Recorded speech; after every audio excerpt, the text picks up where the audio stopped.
Tonight on Sports Desk, the Blue Jays grab the American League East Division title. The Edmonton Oilers and Chicago Blackhawks swap blue liners. And the NHL turns back the clock for its 75th anniversary.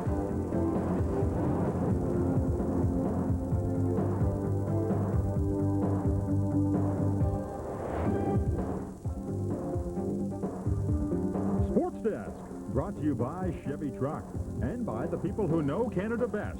Best Western Hotels, Motor Inns, and Resorts. Good evening, everyone. Hope you enjoyed the ball game here on TSN. Welcome to Sports Desk. Chris Stevens along with Paul Romanuk. Tonight is one of those nights when it really doesn't matter if you're a baseball fan or not. The Toronto Blue Jays clinching the American League East Division title, so bandwagon jumpers across the country were firmly on board tonight. Well, a lot of sprained knees around town. The Blue Jays clinching the American League East pennant for the third time in the 14-year history of the franchise. And just to put things into perspective, take this into account. On the same night, the Blue Jays expansion cousins, the Seattle Mariners, looking to clinch the first 500 season in the history of the franchise. What an amazing credit to the way the management of the Jays have run things and the high levels that they've been able to hit in the same amount of time in which their expansion cousins have struggled. Over 4 million fans have flocked in to watch the Blue Jays play this year. Top of the first inning, Junior Felix will ground to Roberto Alomar. Throws to the plate, Pat Borders shoulders into Max Venable, who's out on the tag. Joe Gray, 1-0 lead in the third, perfect, sitting down the first 9 Jays he faces. Then in the fourth inning, the Angels get 3 consecutive hits. Gary Gaetti with a rope. The ball and it will hop out of play actually for a ground rule double. Dave Winfield and Lee Stevens come in 3-0 California. Gray with the no-hitter in the fifth meanwhile, and then hit the self-destruct button. Walks Dave Parker. Then Borders gets a free pass on 4 pitches. Finally, Manny Lee draws a walk. Bases loaded, and Devon White will chop it. That's Gaetti, can't quite handle it. Parker scores 3-1. Jays make that Angels in the fifth. Things get worse for Gray. Alomar draws the 4th walk of the inning. It's 3-2 Angels. Last of the 6, Scott Bales comes in. Candy Maldonado will greet him. Launching one. Here it goes. Second deck, 2-run shot, 4-3 Toronto. Look at this catch. Carter into the stands and pulls it down. Top of the 8th inning, David Wells rocked and rolled by Winfield. He continues to rip Jays pitching. It's a solo homer. That is career RBI 1,600 for Winfield. 4-4. Dave Gallagher, top of the 9th. Maldonado comes up throwing, but Sean Abner will come in to score. Relatively problem-free. 5-4 California. Brian Harvey looking for save 46 in the 9th. Alomar will ground to Kevin Flora, but he throws it away.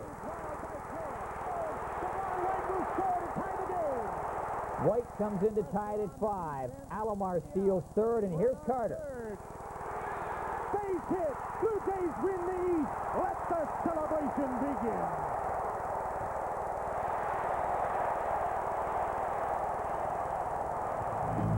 The clinching feeling in the American League Championship feeling Blue Jays fans hope that has eluded them in the past. 6-5 is the final score. East winners, October the 5th in 1985 was the first time the Blue Jays won the East with 99 wins. September the 30th of 89 when they did it appropriately enough with 89 wins. And this time around, October the 2nd, 1991, 3 games to go. They do it with 89 victories. And joining us now live from the Sky Dome is TSN's Buck Martinez. Buck, I know you were a player in the Blue Jays when it was done back in 1985. How does it feel being a broadcaster being in the room? Does it feel the same for you? Well, it's a totally different feeling, but I certainly can appreciate what the players are going through behind me right now. They just watched your highlight pack. They were booing, and then they were cheering, and they had a great time when they came across and scored the go-ahead run, and then they won the whole thing, run onto the field, and having a great time.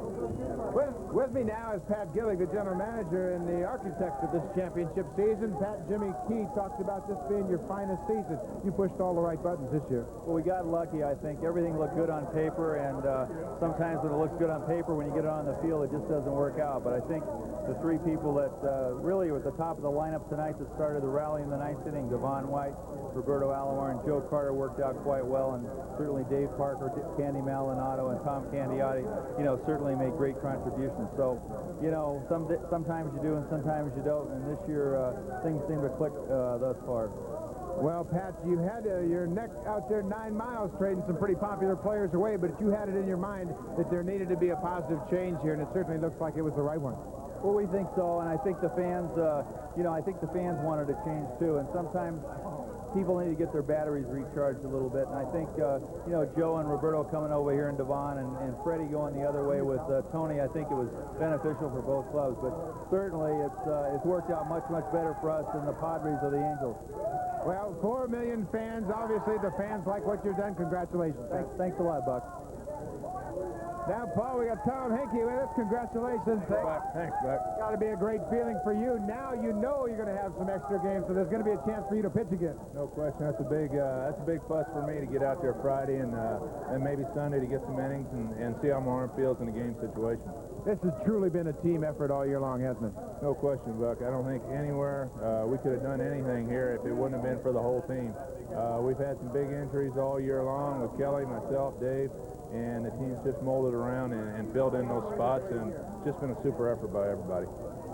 Is this a situation where this team is going to enjoy the division, but you got something else on your mind? Well, I know myself. I got something else on my mind. I've been here 3 times, and this is great, but I want to get in that World Series. I'm going to enjoy this for a couple days, but then we got to get something back where we want it.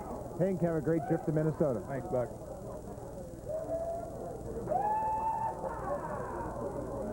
Well, that's the story from here. Now let's go back to Christine. Some celebrating in the dressing room with the Toronto Blue Jays, champions of the East for 91. Thank you, Buck. Great job. 3 times lucky is perhaps a phrase Blue Jay fans can call back on this time around. There were American League championships in the East Division in 1985 and again in 1989. But taking that extra step, that one giant step towards the World Series, has been like trying to step over the Grand Canyon. This year's cast may finally bridge that gap. Unlike past Blue Jays division winners, the key components of this team were acquired through the trade route. Pat Gillick changing the entire complexion of the ball club before the season, bidding farewell to such mainstays as Tony Fernandez, Fred McGriff, and George Bell. On the way in, Devon White, Roberto Alomar, and Joe Carter. Some new blood, revitalizing the team and turning it into a slash-and-run outfit. A team no longer waiting for the 3-run home run, but a team built on speed and on defense. And the mid-season addition of a top-flight pitcher like Tom Candiotti is something never before seen in Toronto. Only 6 players hold over from the team that beat the Yankees on the second-last day of the 1985 season, marking the Blue Jays' first-ever division championship. Those players are Jimmy Key, Tom Henke, Rance Mullinick, Jim Acker, in a roundabout way, and Manny Lee and Kelly Gruber were on the roster as well. And the team chemistry from the squad that won the title in 1989 has also been vastly altered. And yet there are some similarities between this year's squad and those 2 previous division winners. Middle relief, a hallmark of the 1985 team, with Dennis Lamp going 11-0. In 1989, left-hander David Wells played a prominent role out of the bullpen, and the reacquisition of Jim Acker late in the season provided the added boost. This year, Mike Timlin has been the bullpen surprise, garnering 10 wins. Mid-season call-ups to the starting rotation have been a common thread of the 3 championship teams. Does anyone remember Tom Filer in 1985? He stepped into the Jays rotation and promptly went 7-0 down the stretch. And in 1989, Mauro Goose Gazzo won his first 4 decisions. And in 1991, Juan Guzman has won a team record 10 consecutive decisions. He hasn't lost in 20 starts. Late-season trades for a couple of veteran hitters, also a repeated trend seen in all the division winners. In 1985, Al Oliver and old Blue Jay favorite Cliff Johnson were brought in and provided some clutch hits. In 1989, the newest fan favorite Mookie Wilson was brought aboard, igniting the Toronto offense with his speed and his hustle. And this season, the big bats of Candy Maldonado and Dave Parker have been added to the lineup. But Blue Jays fans are hoping the similarities end right about there, and that this year's division winner can become champions of more than just a division. So the matchup in the American League Championship Series, the Toronto Blue Jays and the Minnesota Twins. Pitching rotations not announced on the part of the Blue Jays. Still undecided as to whether or not they're going to go with a 4-man rotation or a 3-man rotation. If you go with 3, who do you drop? Todd Stottlemyre? Maybe Jimmy Key. There's a lot of right-handed pitching. Make that right-handed hitting on Minnesota, so Key would perhaps be a decision to make as well.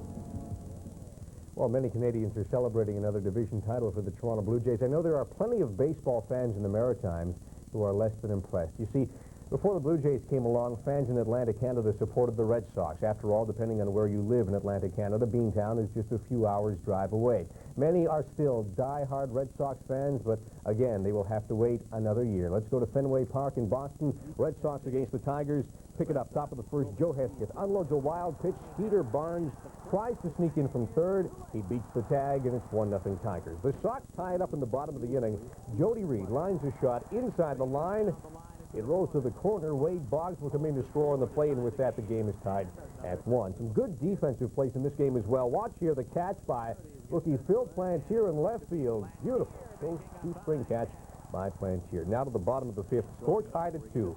Movon singles through the left side. Plantier will come in to score, and with that, the Sox now lead 3-2. Still in the 5th inning. Steve Lyons at the plate with the bases loaded, 2 away. Lyons drills one deep to center field. Skeeter Barnes gets on his horse and makes a beautiful catch at the wall. They put up the score from the Jays-Angels game at the Skydome, meaning that the game in Boston really didn't matter all that much for Red Sox fans anymore. Boston winning it, however, 5-3 over Detroit. Tony Foxes came in for the save, his first of the season. The Red Sox will have to wait another year.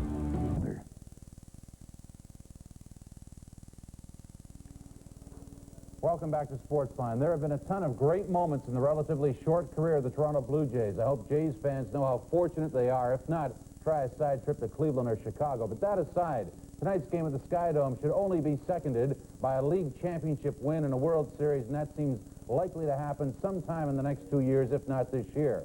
Anytime you can clinch a divisional title and welcome 4 million fans, the line of "it doesn't get any better than this" certainly fits very well. A bottom of the 9th comeback win with the key game, with Joe Carter driving in Roberto Alomar to decide the issue, says it all. A large tip of the Sportsline bowler to the entire Blue Jay organization. They've always done it with class, and now that's going to be taken a step further. Well, let's recapture the glory here. First time a team has had over 4 million fans. The official tally, 4,001,526. Wow. And the players acknowledge the fans, and why not? Who is paying the bill here? First inning, Junior Felix up, grounds it to Roberto Alomar, who goes home as Pat Fortas gives the body block to Max Venable. You'll see it again, and we've seen this quite frequently the last 3 weeks with things on the line. California up 1-0 here. Gary Getty slashes this one to left field. It goes over the fence here. Ground rule double, and Winfield and Lee Stevens score, and it's 3-0 for California, and everybody's going, oh no, what's the Red Sox score? In the 5th, Devon White past Gary Getty, just barely. Parker scores. What a pickup he is, and it's 3-1. And throughout these highlights, you'll see all those Gillick acquisitions paying dividends and then some. Then the exciting bases-loaded walk issued to Roberto Alomar by Joe Gray. Borders scores, and it's 3-2, and they're cheering everything tonight. 6th inning, 1 on for Candy Maldonado. Takes Scott Bales deep to left for a 2-run shot. 4-3 for the Jays, and needless to say, everybody's pumped. A few people spilled the popcorn in the living room watching this ball game.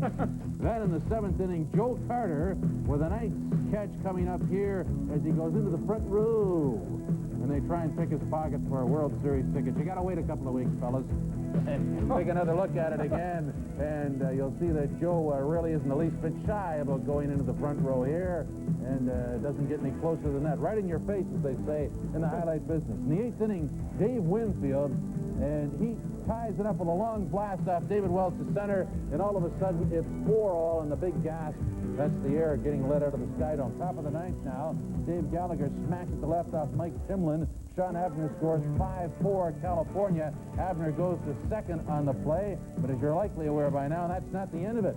Then Ruben Amaro singles to right field. Abner tries to score. Carter guns him down here. Look at his play. Boom, you're out of there. Bottom of the 9th now. Alomar looks like a double play ball here, but Kevin Flora will boot it, and Devon White, we're talking about all these players that were acquired by trade. Devon White will try to score, and he does. Nice toss away there, and we've seen that go the other way in the stretch run before, and it's all tied at 5 as Devo makes it official. The very next pitch, Alomar steals third, and the Angels are napping. Hey, hello, there's a championship on the line here. Is anybody aware of that? Well, the home side is. The next pitch, Carter with a base hit to center. Alomar scores, and the Jays clinch.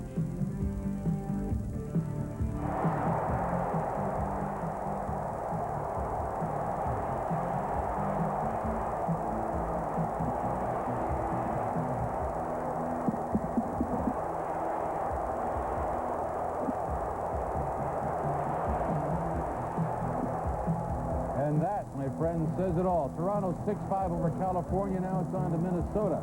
Let's go over these totals again. Winfield's home run that took the wind out of everybody's sails is 28th of the season. Candy Maldonado with his 12th, and just one of the many fine acquisitions by Pat Gillick. Tonight's crowd, 50,324. The season total, as mentioned, memorize this number, 4,001,526. They got up the shoehorn a lot of times this year. Now, after it was over, Joe Carter said he knew what pitch to look for on the game-winning hit. Well, I knew what he was going to throw me. He's got only 2 pitches, fastball, forkball. It's just a matter of looking for the fastball and getting it. You know, when the infield planned in, the outfield was planned in, you don't have to hit the ball that hard. All you've got to do is just place it well. A long fly ball is going to score him. And I'm just thinking, don't pull off the ball. Just hit the ball out the middle. You know, stay back as long as you can. And, you know, I got the fastball up, hit it back to the middle. You know, when Schofield was going for it, I thought he may get it, but when it went past him, I tell you, I was in total ecstasy. Never in doubt. Yeah, that's a great feeling. Joe Carter in conversation with Sportsline's Don Martin. Will have a full post-game report after things get a little uncongested down there. They go at it again Friday, the Jays. They have tomorrow off to soak this in. And you see Nagel going for Minnesota. They're going to obviously rest the big guns. Series is, you can't say it means nothing because they meet in the ALCS next week, but it'll be Stottlemyre for the Jays. He's likely to be dropped in the rotation when the playoffs come around. Meanwhile, the rest of this stuff is also ran material. They needed to win the season. No champagne showers in the dressing room, at least in front of live TV cameras. The league commissioner has put a stop to that, but not the enthusiasm of a winning team. They decided to pitch to me, and you know, I knew he'd probably be coming with a fastball, and he, you know, right in the middle of the play, I was just trying to hit the ball right up the middle, and you know, it wasn't hit hard. It was a thing of beauty because it went past Schofield's glove, and I tell you what, that was probably the most exciting hit in my career ever. There is one essential ingredient in the Jays' winning formula, a new attitude at the start of the season that kept getting better. Joe Carter, Roberto Alomar, Devon White have had a very positive influence not only on the field but in the clubhouse too. Blue Jay fans are the envy of the major leagues. Another sellout crowd of over 50,000. They were all given free T-shirts to celebrate a new all-time major league attendance record of over 4 million. Jays over Pirates, that's the World Series. 6 games, that's my call. There are still 3 games left in the regular season, all of them in Minnesota, where the Jays will have to get past the Twins in a best-of-7 series before thinking what was once the unthinkable, winning the World Series. Dave Wren, CTV News, Toronto. And that's number 1 news station. The Jays' 9th inning comeback clinches the AL East. The gloves are off as Toronto mayoralty candidates square off again. And Metro Police seize an automatic weapon in a cocaine raid that they call the drug dealer's weapon of choice. This is Night Beat News on CFTO-TV, Channel 9, Toronto. Night Beat News with Ken Shaw and Christine Bentley. Good evening. The city held its collective breath and then heaved a huge sigh of relief and jumped for joy as the Jays managed a comeback victory in the bottom of the 9th to win tonight's game at the Sky Dome against the visiting California Angels. Kenny? The Toronto Blue Jays capped a perfect evening, winning 6-5 on a clutch Joe Carter single, driving home Roberto Alomar. CFTO's Pauline Chen was on hand for the celebrations tonight. She's standing by live right now. Pauline? Yes, Ken and Chris, we're number 1, and it was a great way to end Fan Appreciation Day. Now, this was the scene as fans and team members went berserk as the Blue Jays clinched the American League East Championship. Nobody out. out. Winning run on third. Base hit. Blue Jays win the East. Let the celebration begin.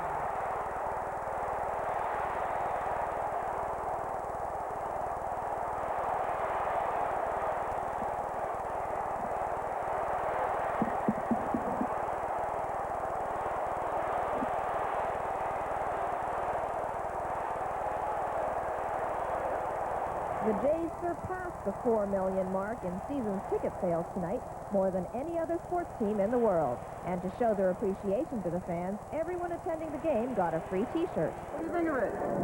Good. Oh, it's beautiful. Awesome. It's amazing. Jays are #1, guys. And every time our boys got a hit, they waved those free T-shirts. In Mississauga tonight, manufacturers of official Blue Jay wear got the presses rolling the minute the last out was recorded. Down the street from the Dome, a local merchant already has T-shirts ready to celebrate the team's 3rd American League East title.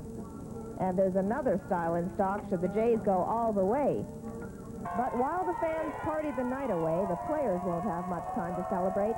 They leave tonight for a 3-game series against Minnesota. And, of course, the Jays will stick around town to open the American League Championship Series. One brief note, tickets for that game will start at $23 and go up to $46 Canadian. And you can start saving up now for those World Series tickets because they'll start at $29 and go all the way up to $69. CFTO's Sunil Joshi will have more on tonight's triumphant game later on CFTO Sports. But for now, this is Pauline Chan, CFTO News, live at the Sky Dome. Back to you, Chris. Thanks, Pauline. And with the Jays' victory tonight, the anticipated rowdiness was evident. And this was the scene just a few minutes ago on Yonge Street as the Skydome fans and other revelers filled the streets honking and screaming, "We're #1." Metro Police have a special Yonge Street detail tonight, and reports are in that Yonge Street between College and King Streets has just been closed to traffic. Toronto Mayoralty candidates Make it final tonight with that come-from-behind win. Don Martin down at the Skydome with his post-game report. Yes, James, well, as you can see, the party continues apace inside the Blue Jay clubhouse. You know, before the game, we talked to Kelly Gruber, and we asked him who he thought might be a deserving hero. He mentioned Joe Carter, of course, mentioned Devon White, Robbie Alomar, and it turned out to be all three as they came through in the bottom of the ninth. Dave Winfield tried to spoil the party, but even he couldn't do it, as the Jays finally clinched the title in the American League East. The players really deserve the win. They came here to win tonight, and they play good baseball. We play aggressive. We hit with men on base. And, you know, Candy Maldonado really came through with a home run. That was a key hit. And after that, Joe Carter came through, and we win it. It was a bad throw. It was a bad play by the second baseman. He should have got the shore out because he had to, you know, dive for that ball. He should have went for the shore out. And, you know, we capitalized on it. And when I saw that ball went down the left field line, I was smiling coming around third base. That's what it takes. We don't plan on stopping now, you know. We've been here before, and we know what lies ahead, and it's that ring we want. We want to put it on the finger. That's what we're going to do. So the Jays have clinched it, and now it's off to Minnesota for what will amount to a 3-game rehearsal, and then the American League Championship Series starting Tuesday night against the Twins. I'll be there to report for you live from Sportsline. This is Don Martin in the Blue Jay clubhouse as they celebrate the 91 title. The lads are watching Sportsline. Yeah. You notice that on the monitors there? They had us flipped on. Or they were just flipped out. They were flipped on. And a great bunch of guys.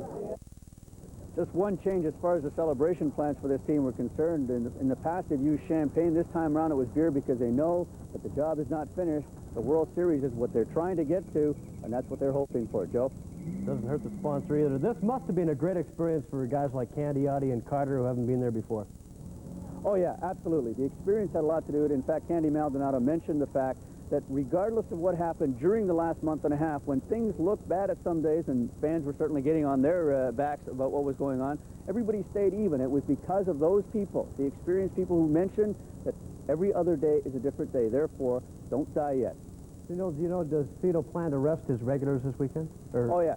I think what will probably happen is he wants to keep the regulars sharp as far as the playoffs are concerned, so he'll probably play them, but it'll be like an all-star format. They'll play probably 3 innings, and then he'll want to get some at-bats for people like Rand Smolnick and Pat Tabler, who are, of course, available for postseason play, and Dave Parker is not. So those people will have to get in the game, and he'll try to get them in. Could be key players in the stretch. Thanks very much, Neil. Good morning.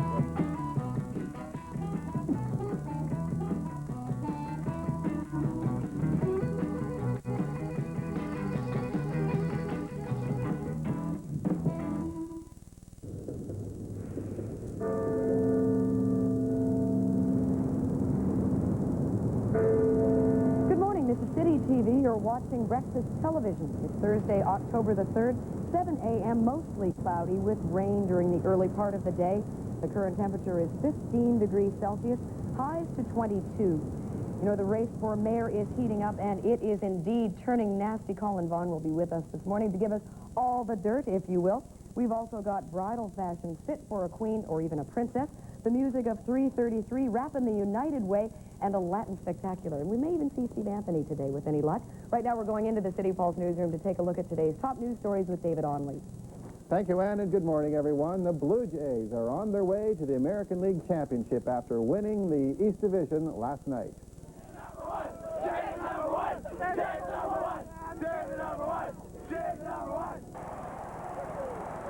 It's the second time in 3 years they've taken the division title.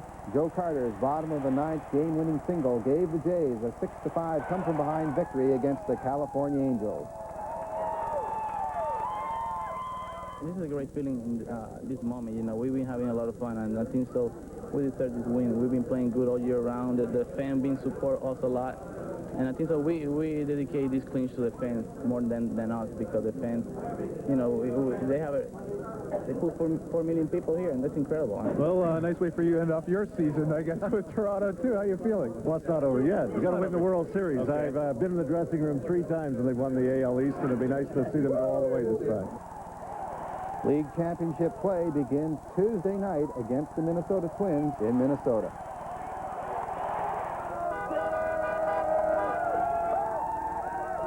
And there was a big victory party on Yonge Street and, of course, outside the Dome.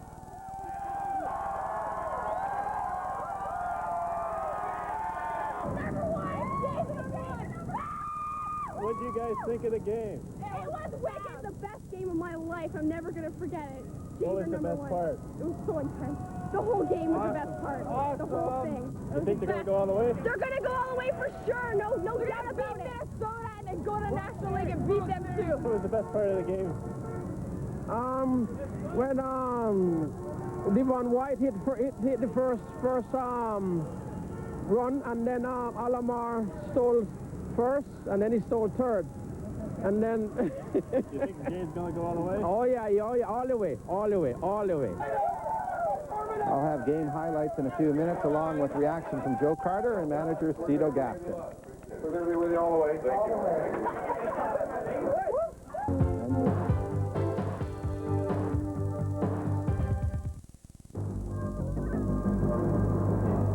You're watching TSN, the sports network.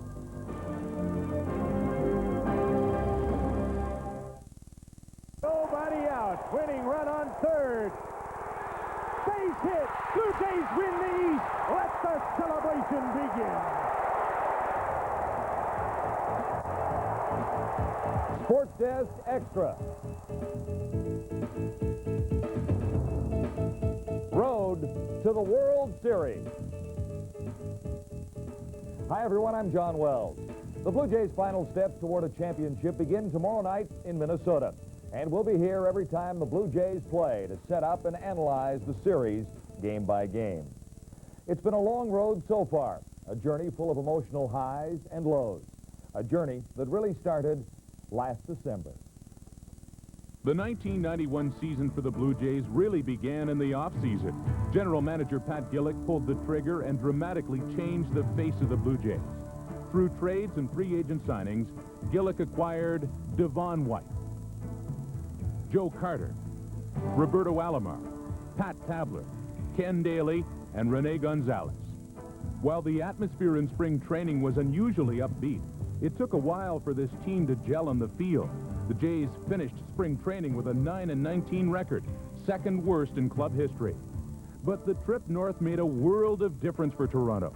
The Jays started the season 6-2, but all was not rosy.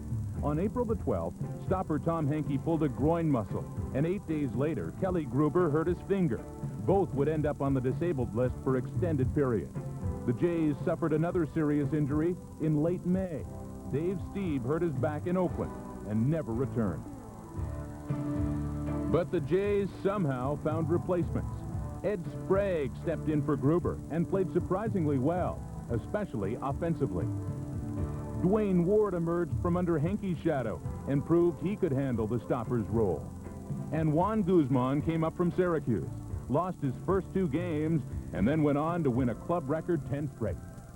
Despite the contributions of Sprague, Ward, and Guzman, the key to the Jays' early season success was the play of the big three, White, Carter, and Alomar. They symbolized the new style of Blue Jay baseball. They did it with speed. In the third, Alomar's coming home, safe. They did it with defense. Into center field. Going back, Devon White on the track, and he makes the catch. And they did it with clutch hitting.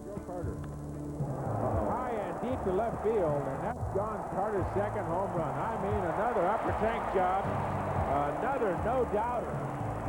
Gillick's off-season moves were paying big dividends. But trader Pat wasn't finished yet. On June 27th, he made another blockbuster trade, acquiring Tom Candiotti from the Cleveland Indians. You know, I think after a while, people get frustrated when you're with a losing organization, a losing team, and everybody wants to be with the winner. And, you know, to come right into the fire and start producing, you know, I'm really looking forward to it. Everything was falling into place, and by the All-Star break, the Blue Jays were comfortably in front in the American League East. At the break, Toronto led by 5.5 games over Boston. The surprising Tigers and Yankees were also hanging in. But the Blue Jays were in the driver's seat, and they won. Now, the ALCS begins tomorrow. Today was workout day for the Twins and the Blue Jays. And joining me now from the Metrodome in Minnesota, Buck Martinez with his thoughts on the Jays' first-half success. Buck? Well, John, in a quiet and empty Metrodome, it's quite a contrast to what we'll see tomorrow night when these two clubs hook up in Game 1 of the American League Championship Series. Let's take a look back at the first half with the Toronto Blue Jays. You know, there were plenty of disappointments early on. Ken Daly, Tom Henke, Dave Stieb, and Kelly Gruber all missed time with injuries. Catcher Pat Border started out the season 0 for 21 at the plate, and the DH combination of Rance Mulliniks and Pat Tabler simply didn't drive in the runs. On the upside of it, look at the starting pitching. Jimmy Key, Todd Stottlemyre, and David Wells all got off to fast starts. And once Tom Henke rejoined the club in mid-May, the bullpen proved to be strong and deep. At one point in the season, the 10-man pitching staff had 9 pitchers with an ERA of 3 or under. This ball club got hot late in June, winning 18 out of 21 ball games to move into first place, and they never looked back going into the All-Star game. And we'll get more insight from Buck Martinez a little later on. Coming up in a moment, the Blue Jays' second half. All kinds of drama and tension in the final weeks as the Jays battle the Tigers and the Red Sox for the Eastern Division title. This is a Sports Desk Extra. Road to the World Series. Road to the World Series. Brought to you by Nissan, built for the human race. Federal Express, absolutely, positively the best in the business. And by Motomaster, Canada's #1 selling replacement parts. I know something about McCain Super Fries that you don't know. Yeah, what? They're low in Saturday fat. I know something you don't know, McCain Super Fries. Yeah, what's that? The Crystal Free. I know something about McCain Super Fries that neither of you know. What's that? I just ate the last one. Oven-baked McCain Super Fries. Low in saturated fats, cholesterol-free, and loaded with taste. NTN's interactive games put you in the middle of televised sporting events, and you call the shots live. Football strategy with QB1. Predict goals scored with power play hockey. Step to the plate with Diamond Ball, and challenge your knowledge with NTN Trivia. Compete against your friends and opponents across the NTN network. Now you can play in the majors for real. Now playing in licensed locations across Canada, Diamond Ball. For more information, call 1-800-661-PLAY. All looked rosy as the second half began, and the Blue Jays took aim at their third division title in 7 years. But the road to the World Series took a few more interesting turns following the All-Star break in July. The Jays picked up right where they left off in the second half, and 3 days after the All-Star break, extended their lead to 8.5 games. Meanwhile, off the field, Gillick was busy again, this time acquiring outfielder Candy Maldonado from the Milwaukee Brewers. I think they made some pretty good moves to help the team out, and this is just another one to get a proven major leaguer, a good power hitter, driven a lot of runs too, so it's really going to help us out. All the pieces may have been in place, but the Blue Jays suddenly started to fall apart. Toronto lost 8 of 10 to end the month of July, and then 7 straight in early August. Hammers the ball to left field as Burks, and it's gone. Home run. 10-7 Sox. The strain was starting to show. The Blue Jays had watched a once healthy lead disappear as the Tigers pulled even and the Red Sox were gaining quickly. The Jays' injury problems also took a strange turn.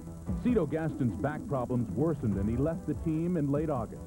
Hitting coach Gene Tennis stepped in to lead the team at a crucial point in the season. Basically try to use basic common sense and go with what what you have available and what's laid there for you to do with, when you got a certain amount of players you got to maneuver, and we got a pretty much set lineup, so there's not a whole lot of movement going to have to take place. But the thing that if we continue not scoring runs, we're going to have to start going a little bit more, probably hitting and running and bunting.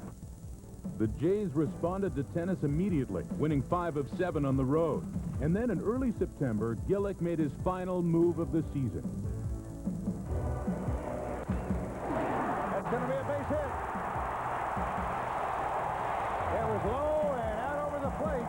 And it's Dave Parker's favorite territory. And he makes quite a debut with Toronto. The race was on in earnest, and the Jays were staring straight into the face of a 23-game stretch against the tougher American League West. They quickly found out it was not going to be easy. Here's the 1-0 pitch from McDonald. Gives it a ride to right field. It's back. And the Mariners have won the ball game. Seattle wins it. Weathers walks in the winning run. Toronto lost 5 of its first 7 on the road, and things were getting desperate. But in Game 2 in Anaheim, Pat Borders delivered what many consider the most important Jays hit of the season. With the game on the line, he hammers a pitch to left field. It's back, way back, and gone. A 3-run home run for Pat Borders. Suddenly, things didn't look so bleak. The Jays won the series finale in California and finished the road trip 4-5. They returned home and won 3 of their next 4, and that set up a dramatic finish to the home season. Nobody out. Winning run on third. Base hit. Blue Jays win the East. Let the celebration begin.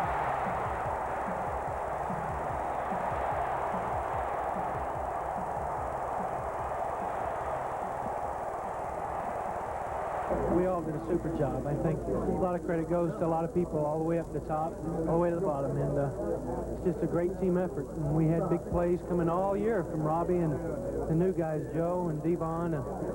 We couldn't have done it without them. Everybody went in there, carefree, really. I mean, with the acquisition of Joe and Robbie and Devon, and everybody just, started getting, happy-go-lucky, kind of atmosphere. And I tell you, I think we just carried it on over. We had a bad spring, but everything turned around, when the season started up, and we had some bad breaks, guys going down, but people turned it around and started picking up other people, and now here we are. I'm looking forward to taking it a step further this time. I've been through this. It's my 3rd time, and I want to go to the next one. This is fun, but I want to go to the next one. It is the 3rd time left-hander Jimmy Key has celebrated an Eastern Division championship with the Blue Jays. Again, Key played a major role in the Jays' season success. More now from Minnesota, where Buck Martinez is standing by with Cito Gaston. John, here on workout day, I'm with Cito Gaston now. And Cito, let's look back at the entire season, going all the way back to spring training.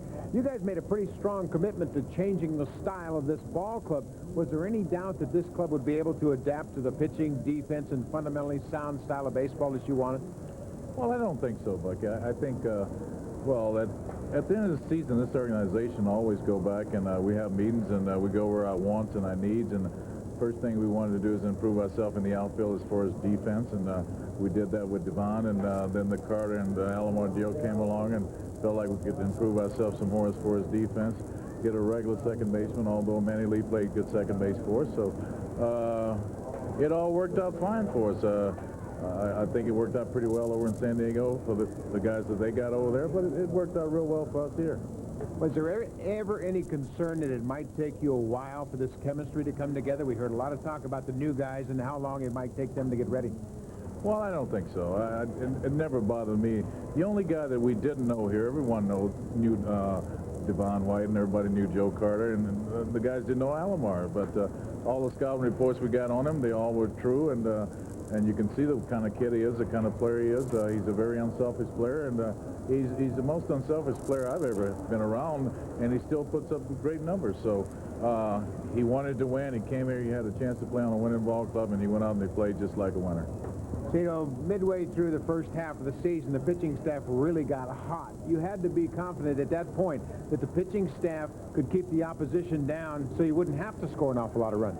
Well, we had to play it that way, I'll tell you, because you know, you go back to spring training, and we didn't pitch real well in spring training, and our pitching staff did get hot, and they started to pitch real well. We haven't been a ball club that scored a lot of runs. We had to depend on our pitching staff, our bullpen, and along with our good defense. And for a period there, we did go through a good time that we pitched well, but we also went the other way at times too. But that's why we won this thing, the American League East, is because we pitched well and we played pretty good defense.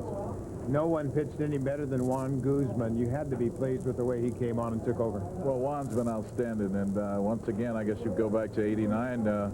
We won in '89. There was a few kids that came up and pitched well for us, and it so happened this year Dave Steve goes down, and Juan came along and picked up the slack and did an outstanding job for us. What about Candy Maldonado and Dave Parker later on in the year? Yeah. Well, I don't think we could have won without those guys. They, especially Candy, came in and he did an outstanding job. He was probably the missing link there. We needed a little bit more offense. He came in, drove in some big runs for us, and we got Dave Parker the last, not even the last month of the season, but the last couple of weeks of the season, he came in, got some big hits for us, and did a great job for us. And I knew that if Dave would come in, even if he didn't hit, just him being on this ball club would help this ball club. Well, Cito, everybody's looking forward to tomorrow and Game 1 in Championship Series. Good luck. Thank you. That's the story here in Minnesota on workout day, John. All right, Buck, more just ahead on this Sports Desk Extra Road to the World Series, including a look back to the Jays' first 2 playoff appearances. Game 1 of the 1991 American League Championship Series is now just over 24 hours away.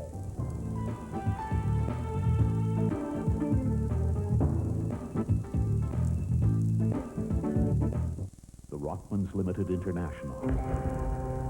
Sunday, October 20th, world-class thoroughbreds compete for a $1 million purse. The Rockmans Limited International.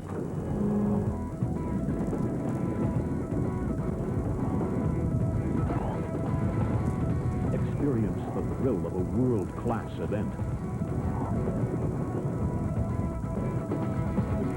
Sunday, October 20th, the Rockmans Limited International.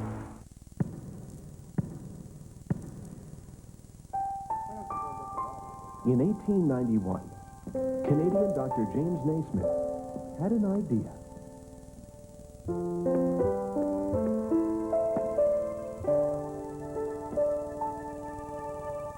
100 years later, TSN is proud to be official sponsor of the Canadian postage stamp commemorating the invention of basketball. Watch for it this fall. This was the CFL. This is the CFL. The CFL 91 on TSN. We're stirring up football excitement from the opening kickoff to the thrilling final play. TSN is your season ticket to the best football schedule on TV. The Argos rocket into Winnipeg to try and shut down the explosive Bombers in a tough Eastern Division matchup. The Argos and the Bombers, Friday, 8:30 Eastern. The CFL on TSN. It's a whole new ball game. Welcome back to the Sports Desk Extra Road to the World Series. The Blue Jays' first playoff appearance was in 1985. It followed an emotional final weekend series against the Yankees.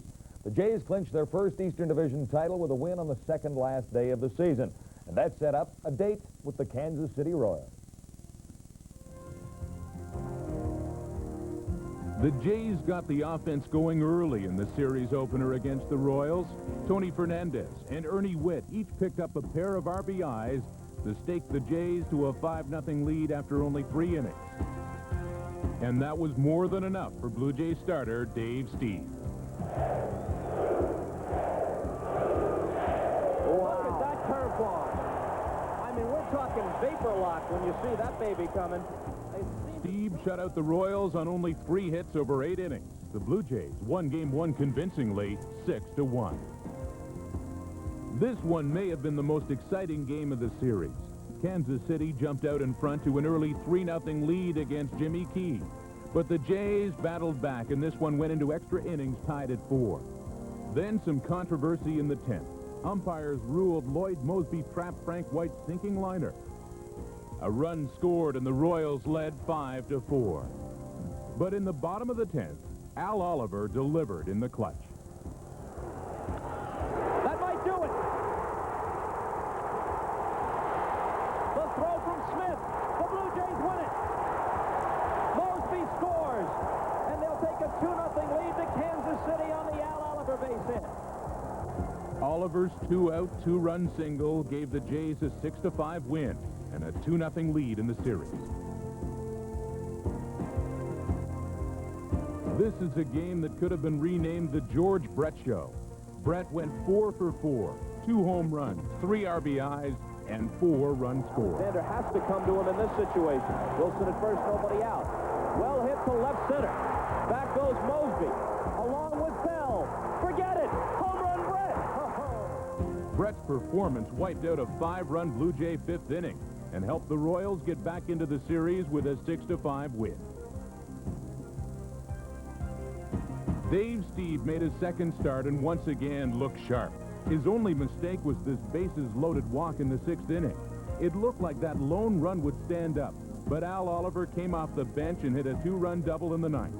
The Jays scored 3 times in the last inning to win the game 3-1 and move to within 1 win of the World Series. This was a must-win situation for Kansas City, and they came through. The Royals didn't hit Jimmy Key hard, but managed a pair of early runs. Lefty Danny Jackson took care of the rest. He tossed a complete game 8-hit shutout, and the series was going back to Toronto. Once again, the Blue Jays failed to keep George Brett in check. This homer in the 5th off Doyle Alexander snapped a 2-2 tie. David Letterman's good friend, Buddy Biancalana, chipped in with an RBI triple, and the Jays never recovered. The Royals evened the series at 3 wins apiece with a 5-3 win.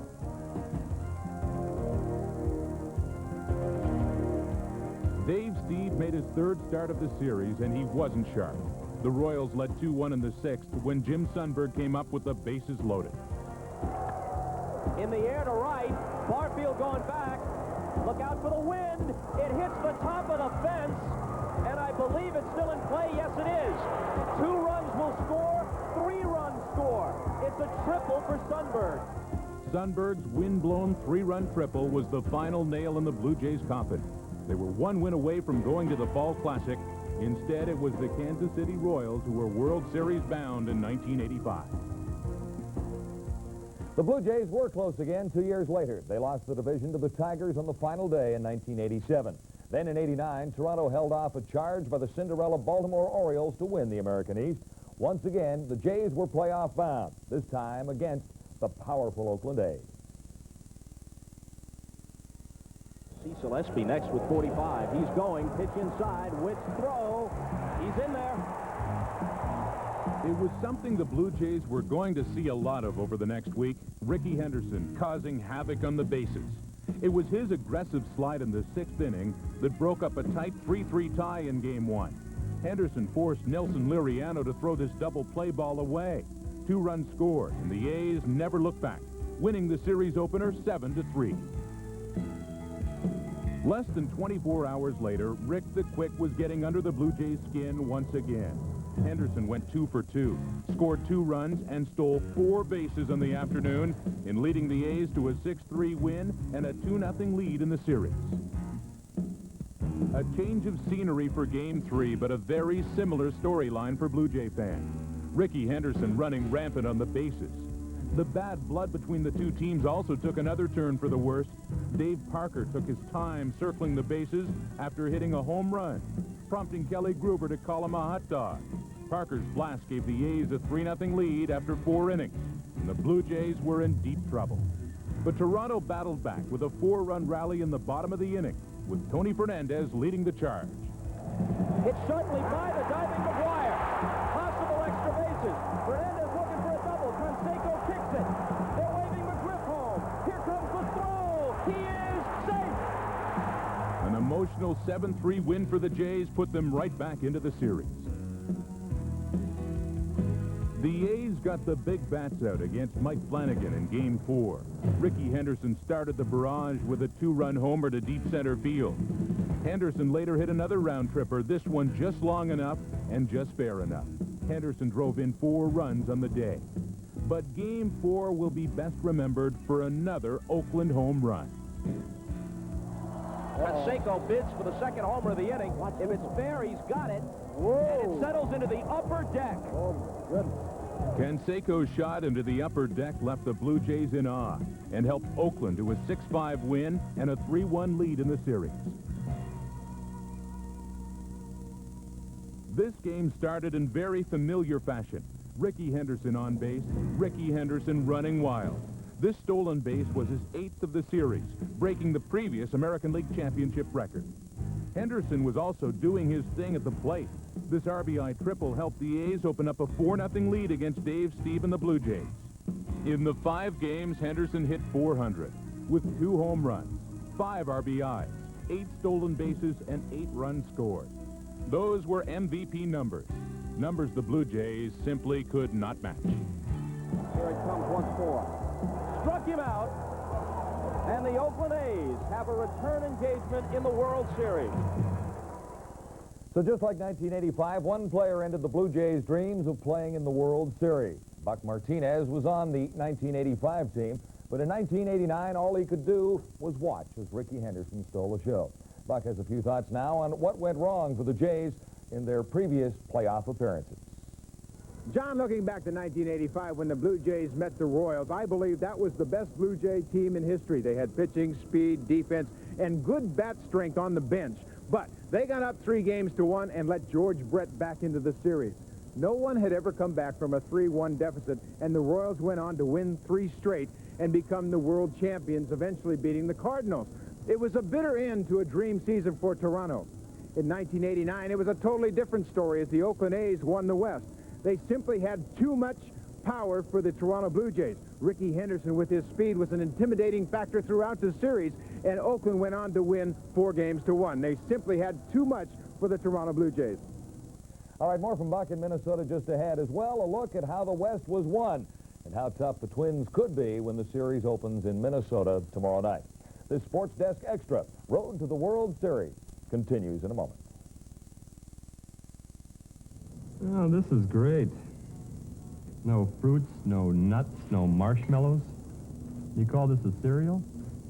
Looks like a bestseller to me. I mean, there's nothing here but flakes. It's so simple. I like it. Hey, maybe that's the point. I mean, they'd mess it up if they added other stuff to it. Nice cereal. Kellogg's Corn Flakes. Corn Flakes? Taste them again for the first time. You meet someone and eventually want to share everything with them. It seems nothing will ever come between you, and nothing should, except this. Trust Trojan condoms. Reduce the risk. This is Julie. She's 12.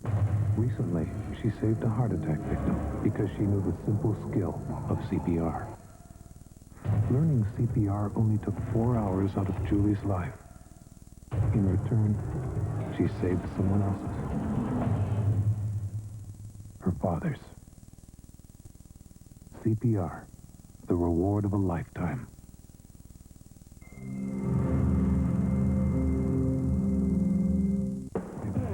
TSN is ready to rock with the greatest NHL season ever. And it's going to be a classic. We're on a roll. Catch the Red Wings and the Canadiens Thursday, 7:30 Eastern. Molson NHL Tonight on TSN. Road to the World Series, brought to you by Nissan, built for the human race. Federal Express, absolutely, positively the best in the business. And by Motomaster, Canada's #1 selling replacement parts. In 1987, the Twins beat the Cardinals in a 7-game World Series. There are a handful of Minnesota players still with the team on this year's roster who celebrated that series victory 4 years ago. This year's Twins rose to the top of the American West from last place 1 year ago. The Minnesota Twins lost 88 games last season. They were worst in the American League West. The Twins started this season with 9 losses in their first 11 games. High-priced free agent Jack Morris started 0-4. It was going to be another long season for fans at the Metrodome. But strange things started to happen. For a 2-week stretch in June, the Twins could not lose. Suddenly, the standings had a weird look to them. The Minnesota Twins were at the top of the list instead of the bottom. If anyone was looking for reasons, they didn't have to look any further than the starting rotation. Morris regained his form about the same time Scott Erickson was making Cy Young noises. And even a late-season slump didn't prevent Erickson from winning 20 games. Kevin Tapani, one of 3 young arms acquired for Frank Viola in 1989, finished with 16 wins and an ERA under 3. The bullpen, meanwhile, was again anchored by Rick Aguilera and his 40 saves. Veteran Steve Bedrosian proved a capable setup man. Offensively, the Twins were led by 2 familiar faces. Ken Herbeck and Kirby Puckett provided the punch in the middle of the order, but they weren't alone. GM Andy McPhail acquired Shane Mack and Chili Davis in the offseason, and they combined for 46 home runs and 165 RBIs. And second baseman Chuck Knobloch filled a gaping hole in the infield so well that he might be American League Rookie of the Year. McPhail's rebuilding job was so successful that he should win Executive of the Year. The rebuilding will also go down as the textbook example of how a team can go from worst to first in only 1 season. The Twins were the first team in Major League history to go from worst to first. No one expected the Twins to contend in the division.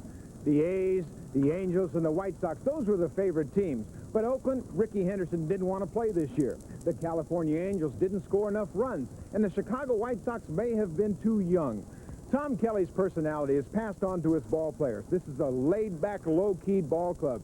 There are no stars on the Minnesota Twins. No one wants special treatment. Ken Herbeck and Kirby Puckett set the tone. Free agents Jack Morris and Chili Davis fit right in, and Tom Kelly utilizes a strong pitching staff and a very good defense, and they have won the West in 1991. You know, it's awfully quiet here as we stand in this empty, quiet Metrodome, but you can bet it'll be a different story tomorrow night with all these Twin fans and their Homer Hankies. Back in the 1987 World Series with the Cardinals, the Twins won all 4 games at the noisy Metrodome. Those Minnesota fans could have a huge impact on the outcome of this year's ALCS championship against the Blue Jays. Game 1 is tomorrow. Join us at 7 Eastern for our pregame show. Dennis Lamb joins me in our control studio here, and Buck Martinez will be live from Minnesota with all the last-minute news here on Sports Desk Extra, Road to the World Series.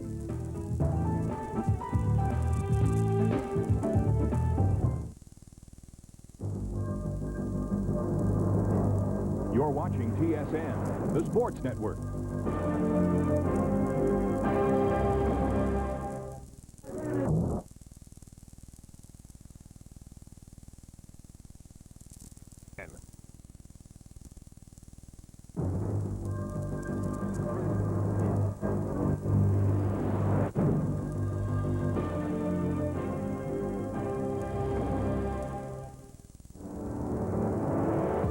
Today on Sports Desk, can the Candy Man? It's Candiotti against Morris in Game 1. What went wrong in Montreal? The Expos pick up the pieces. And the puck stopped here. We look back at the career of Rogie Vachon.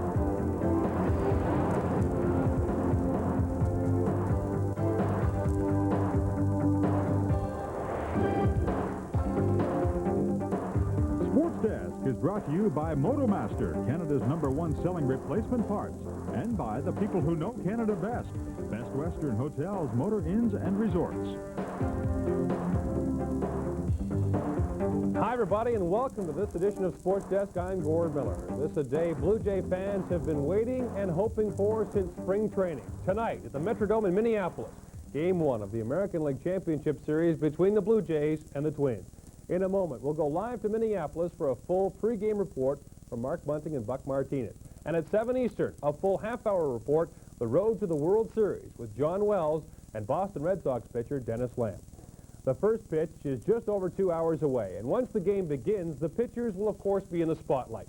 And for Toronto, the second guessers will get to see if Cito Gaston made the right choice for Game 1. Tom Kelly had a much easier decision for the Twins.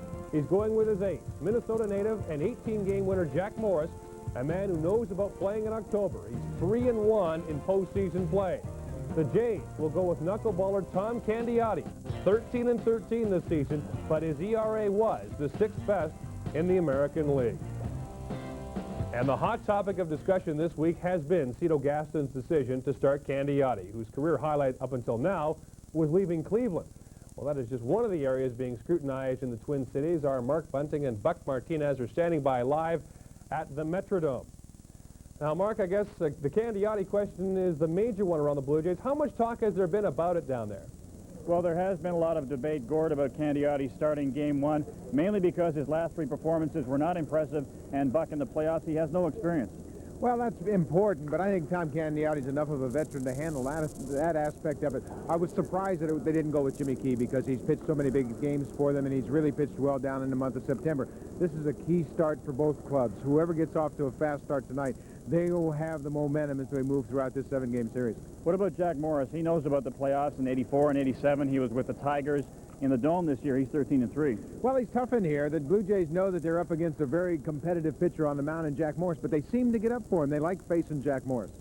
So it's Candiotti and Morris, our starters tonight. Let's have a closer look now at a study in contrast between these two starting pitchers. Tom Candiotti must think he's in dreamland these days. The 33-year-old started the season slugging along with the terminally dismal Cleveland Indians. Tonight, he pitches the biggest game of his life. When Candiotti was informed he would be the starter in Game 1, he was caught off guard. Yeah, I guess I was surprised a little bit. You know, it's more, I really hadn't thought about it because the way the rotation was coming down, I just thought that Jimmy was going to start because he wasn't going to pitch the rest of the season. And plus he's pitched so many big games here for Toronto, in the past. He's been pitching well, so I kind of anticipated going, they might go with Jimmy. In his last 3 starts, Candiotti has allowed 14 earned runs in 11 1/3 innings. In fairness, he had an abscessed tooth in one game and got spiked in another. Nevertheless, the numbers aren't pretty. Candiotti is hopeful, though. He likes the way his knuckleball moves in the Metrodome. The ball's always moved really good here, his knuckleball. Sometimes I haven't fared real well here. Sometimes it can move too much for my own good, or the catcher's good for that matter. But I've always felt real comfortable pitching here, and I've always seemed to throw the ball very good here. So how is Candiotti going to react to the pressure of the playoffs? I don't know.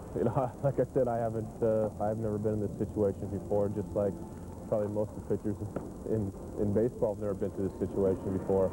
But you just try to break things down and, keep things as simple as possible. And for me, it's trying to get as relaxed as you can and try to get your knuckleball to throw for strikes. In Jack Morris, the Minnesota Twins have a 36-year-old veteran of the Tigers' 1984 World Series and 1987 championship teams. But this time around, the feeling is a little different for Morris, having grown up just across the Mississippi River in St. Paul.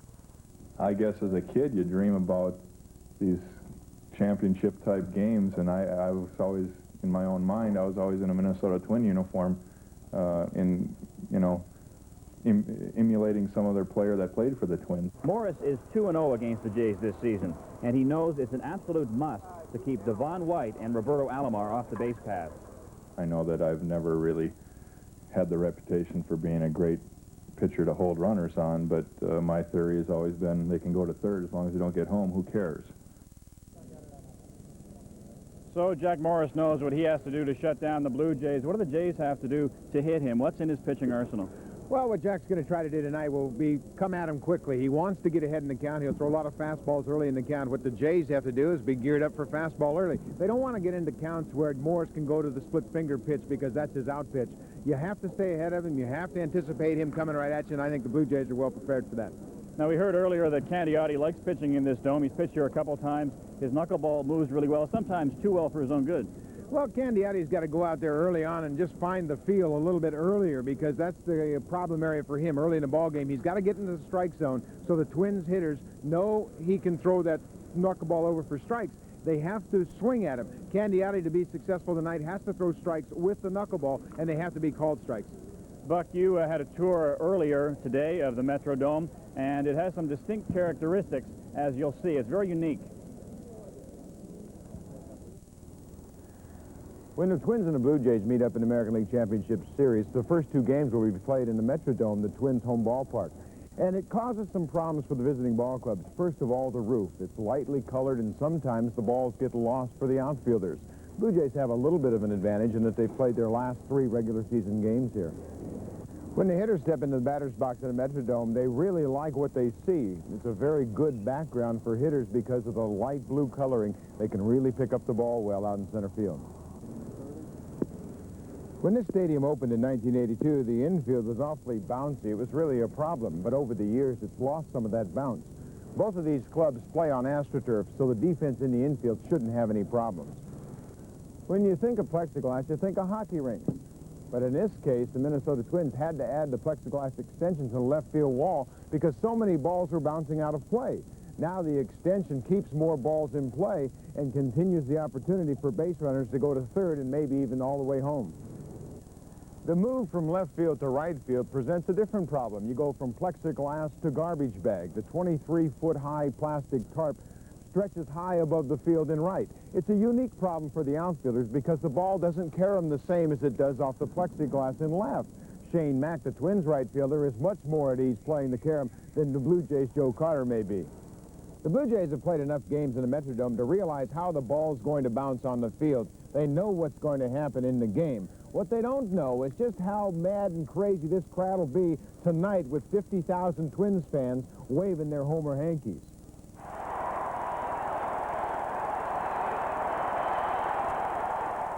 All right, this could be the first championship series played completely indoors. My question is, how many similarities are there between the Metrodome and Skydome?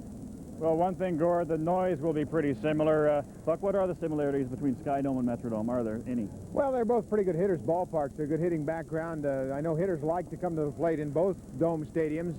The ball will carry well in this dome as it does in the Skydome in Toronto. This ballpark's a bit smaller in the alleys. There's not as much room in the alleys, and I think that really plays to the Blue Jays' advantage because they have much more speed and they cut off a lot of balls in the alley.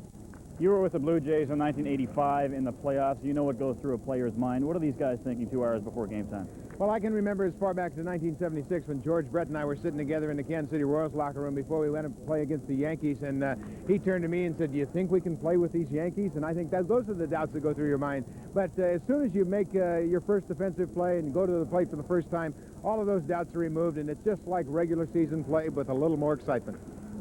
Well, we are finally at hand with the American League Championship Series. The players are chomping at the bit. They're ready to play ball.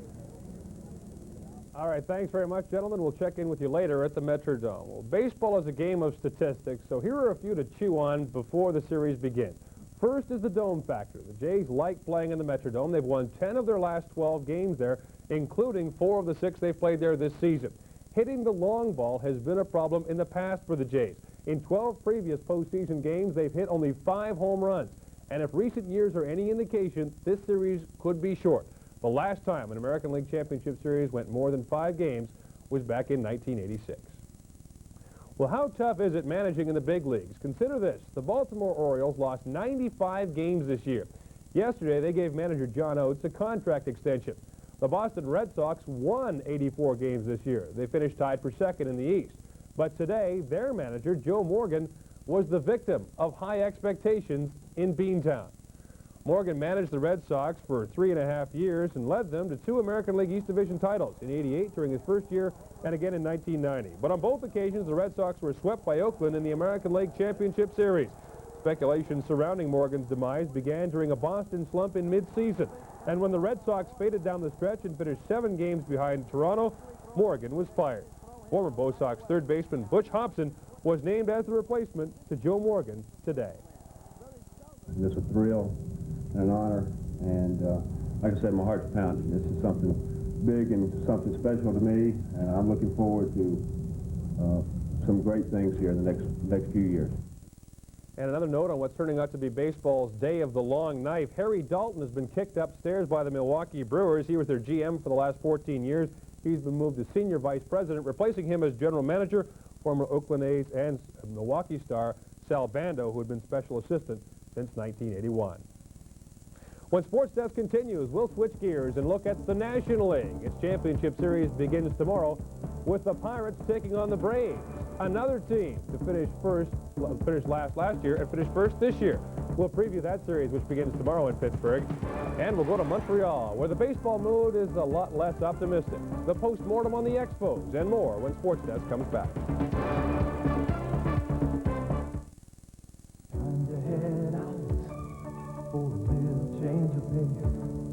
It's time for something new, and not the same old place.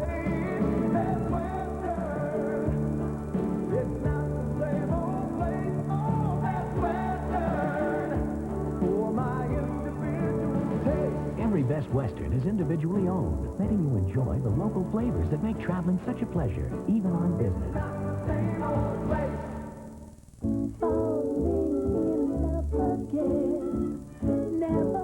More Canadians keep the romance going with help from Motomaster and Canadian Tire.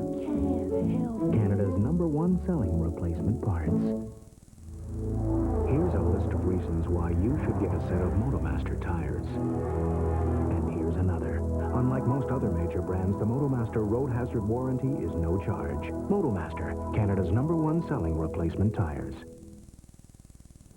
On this day, October 8, 1956, Yankee Stadium was the scene of one of baseball's most memorable moments. It was Game 5 of the World Series between the Yankees and the Brooklyn Dodgers. The Yankees were sending a mediocre right-hander to the mound. His name? Don Larson. He had never won more than 11 games in his best season, but he went on to pitch a perfect game and put himself into baseball's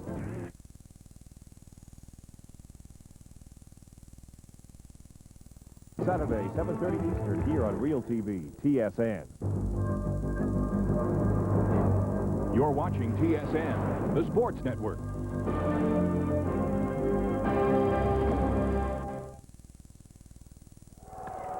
In the air to right, Barfield. 1985, the Blue Jays made their first appearance in postseason play. The Kansas City Royals came back to put a stop to their World Series plans. 4 years later, the Jays faced Dennis Eckersley and the Oakland A's in the ALCS and yielded once more. 1991, the Blue Jays are back on the road, and tonight the journey gets underway.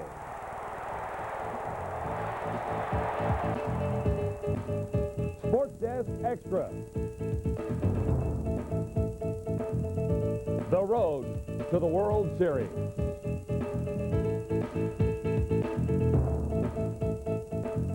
Hi, everyone. I'm John Wells. In just over 90 minutes, the opening pitch in the 1991 American League Championship Series. The Blue Jays hope to put their playoff past behind them in Game 1 in Minnesota tonight. We have Buck Martinez at the Metrodome standing by live, and we'll check in with him in just a moment. But first, let me introduce Red Sox pitcher Dennis Lamp, who's right here alongside me in our control studio here in Toronto. Dennis was with the Jays in that first playoff year in 1985 and remembers the heartbreak as the Jays lost to the Royals after leading 3-1. And in 1987, Lamp moved to Boston. He has been involved twice in the ALCS with the Red Sox, in 1988 and again last year. Dennis, welcome. And before we get to the series, Some big news in Boston late this afternoon. Your manager, Joe Morgan, was fired. Are you surprised by this announcement? Yes, I am, because I know that he wanted to stay on for one more year, and he felt that at the end of next year he was going to retire and, I don't know, do the toll booth in Boston. But it's really a shock because now he was anticipating a better year, and it didn't work out. But now we have Butch Hobson. Now, is this a good replacement? A very good replacement. He's a young manager. He can relate to the young players.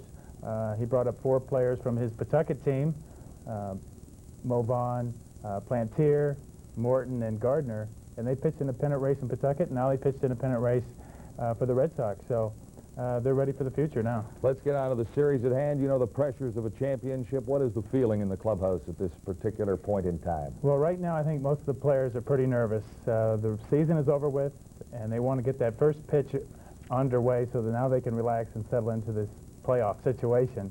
And I know they're anticipating a win tonight, and I can see their point. All right, Dennis, Buck Martinez is standing by live in Minnesota. Buck, you've been soaking up all the atmosphere down there over the last several days. What's the mood down there at this hour?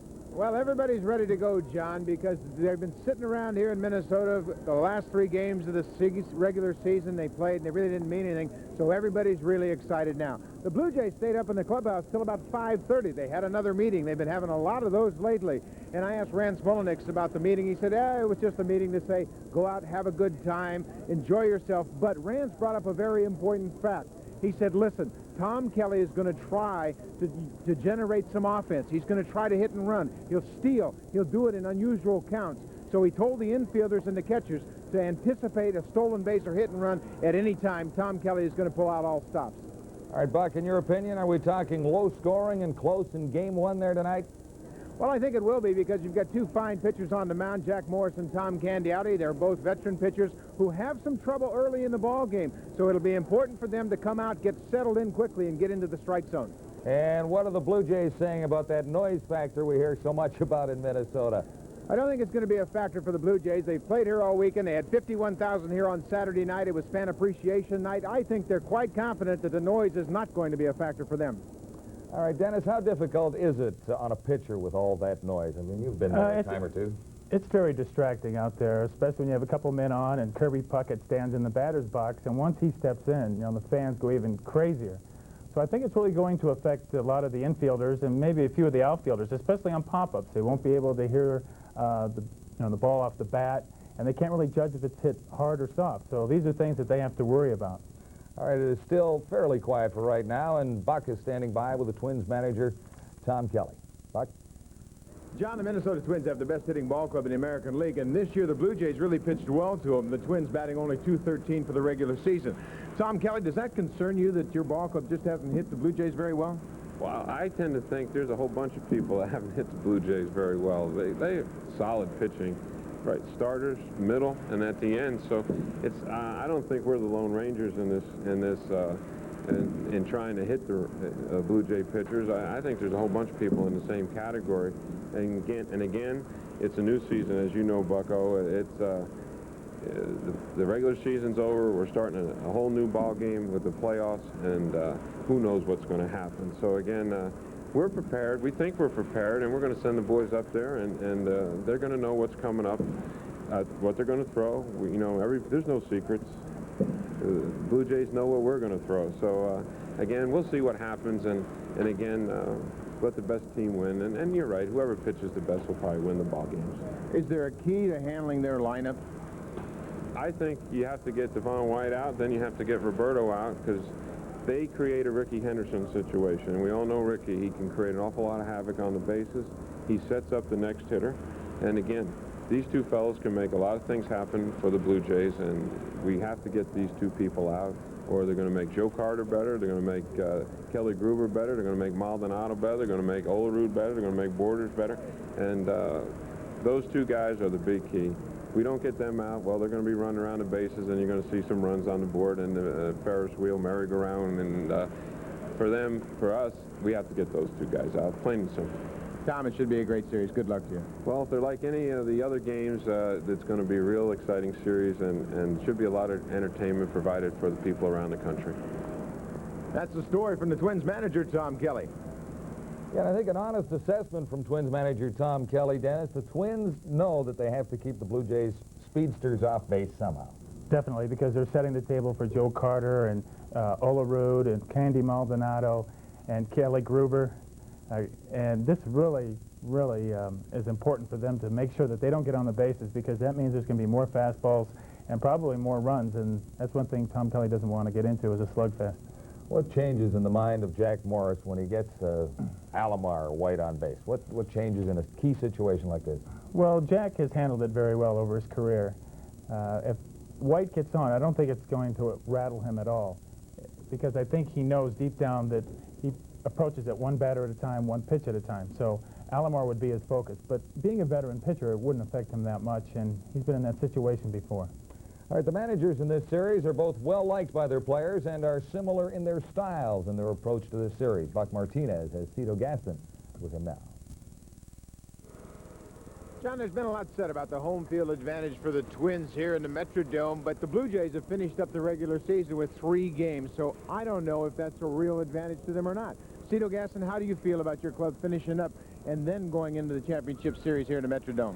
Well, Bucky, I think we're very fortunate that we had this opportunity to play here, to get used to this place. But once again, I'd like to remind everyone that usually it's the National League teams that's always complain about this place, and hopefully this year they don't get a chance to complain about it.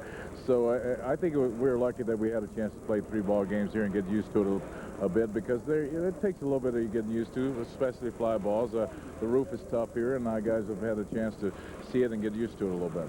Cito, speed is a big weapon for your ball club. Late in the season, Devon White didn't seem to run as much. Is there something going on with him? Well, a bit, but Devon, you know, when he's at half speed, he's probably quicker than most people. But you're right, our speed is going to have to carry us, and that's pretty much what carries us most of the season. I know sometimes we're criticized about running in certain situations, but this team started the season running, and we're going to finish the season running. What are the keys to beating the Twins in this ballpark? I think to continue to pitch the way that we have and keep Kirby Puckett off base and pitch well to this ball club. I think our guys have pitched some average, like a 219 average against these guys, so we can continue to pitch well, we'll beat them. Good luck tonight, Cito. Thank you. That's the story from the Blue Jays skipper, Cito Gaston. And Tom Kelly is right. No secrets here for these two teams. Cito Gaston knows exactly what the Blue Jays have to do to win. Well, the Blue Jays, I think, deep down, they have to make sure that they hold on to the ball. They don't throw it around and make big mistakes. And I think that's one of the things that has hurt them in the past. Minnesota is a better defensive club, but Toronto has a tendency to get real excited in certain situations. So right now the pitching, but more importantly the defense, has to be a little bit better. Yeah, the Jays starters will obviously carry a big load in games 1 and 2. Well, the Blue Jays starters are right there with the Twin starters. They're the best 6 inning pitchers in the game, and I see no changes. The most important thing is for one of the 2 teams to get out in front early. All right, Dennis, still ahead, Buck Martinez with the starters for game 1. And looking back, the Twins and the Blue Jays and the season series. Road to the World Series, brought to you by Nissan, built for the human race. Federal Express, absolutely, positively the best in the business. And by Motomaster, Canada's #1 selling replacement parts.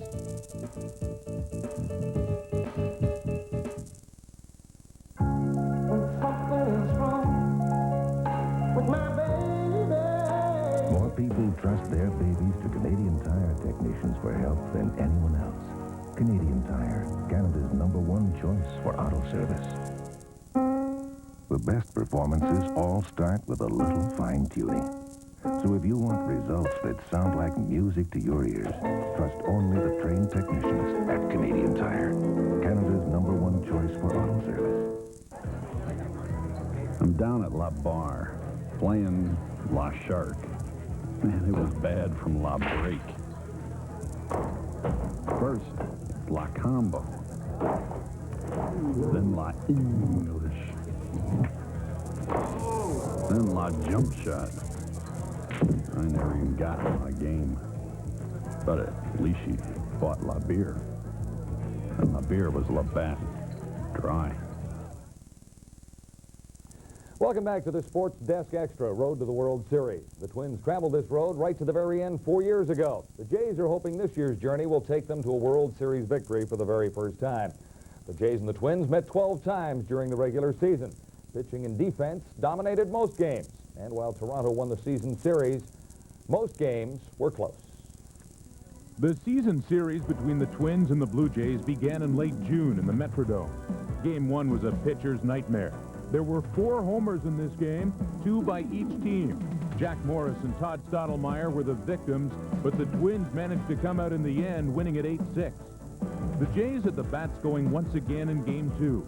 RBI triples by Devon White and Roberto Alomar, and a pair of run-scoring doubles by Joe Carter paced the Blue Jays' attack. The only offense the Twins could muster off David Wells was a homer by Chili Davis, his second in 2 days. This offensive explosion in these first 2 games would be very untypical of how these two teams would play each other the rest of the way. The series finale in June was highlighted by Juan Guzman's first impressive start. Guzman had the Twins' number all day, especially Kirby Puckett. Kevin Tapani was sharp for the Twins as well.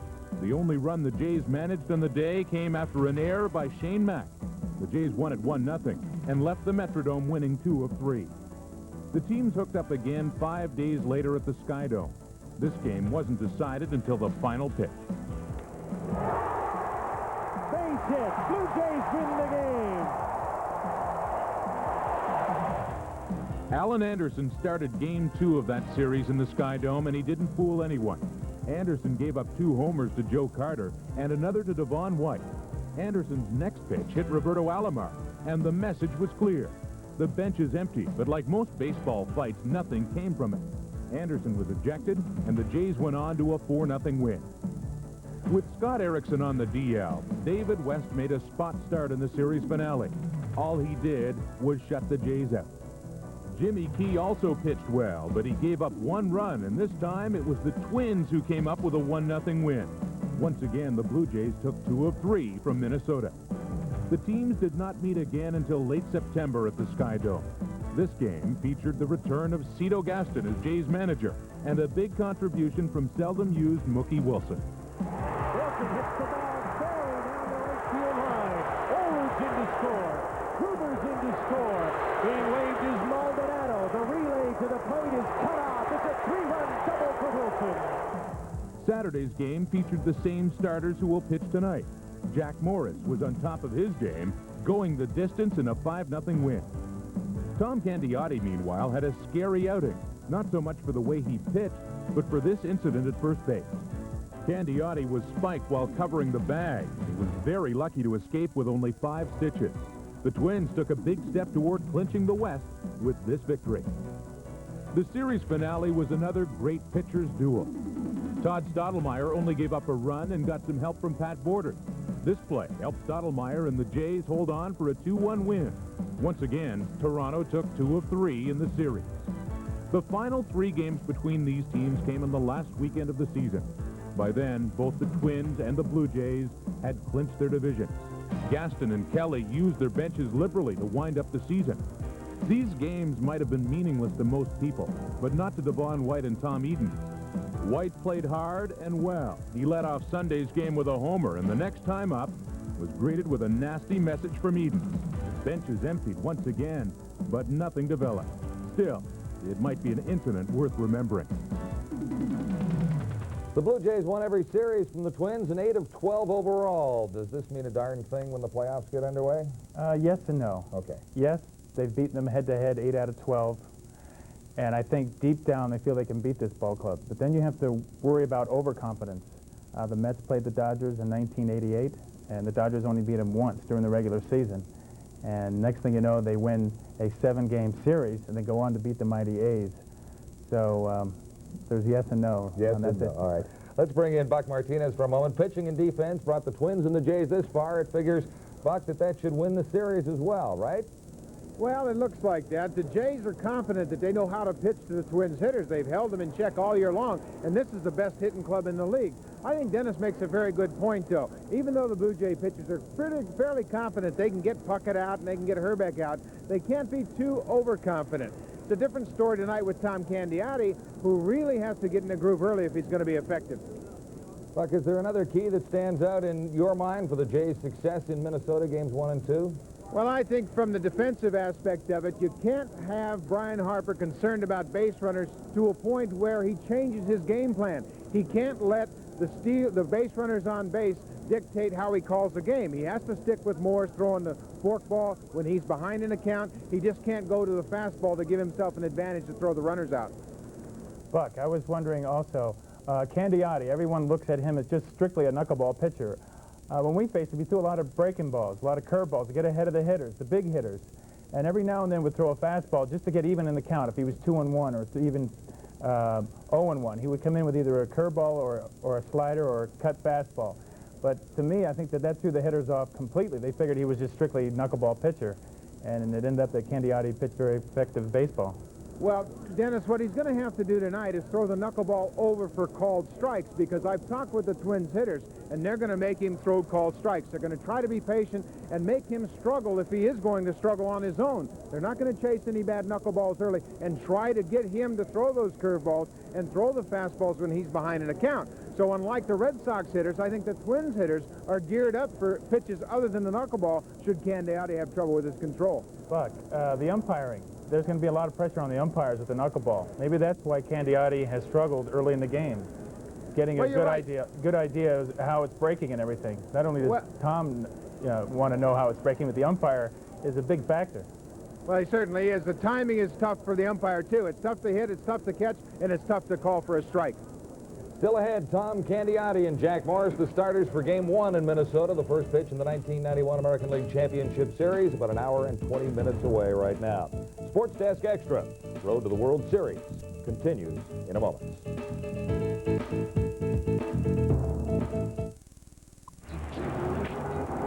Thank you. Now, where's this package going, sir? Who said that? Me, in the drop box. Hamilton? Heck of a town, Hamilton. Now, sir, wouldn't you like to check up on this package before it arrives? Why? Guess your boss never asked for his packages, huh? Well, yeah, sure, sometimes. Well, Federal Express is the only air express courier that guarantees the detailed status of your package within 30 minutes or your money back. Money back? You catch on very quick, sir. I'm proud of you. Put her there. Have a nice day. Federal Express, absolutely, positively the best in the business.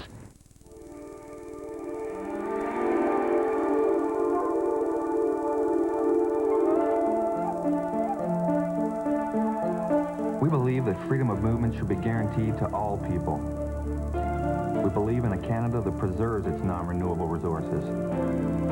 We believe that every citizen has the right to expect fair value for his or her dollar.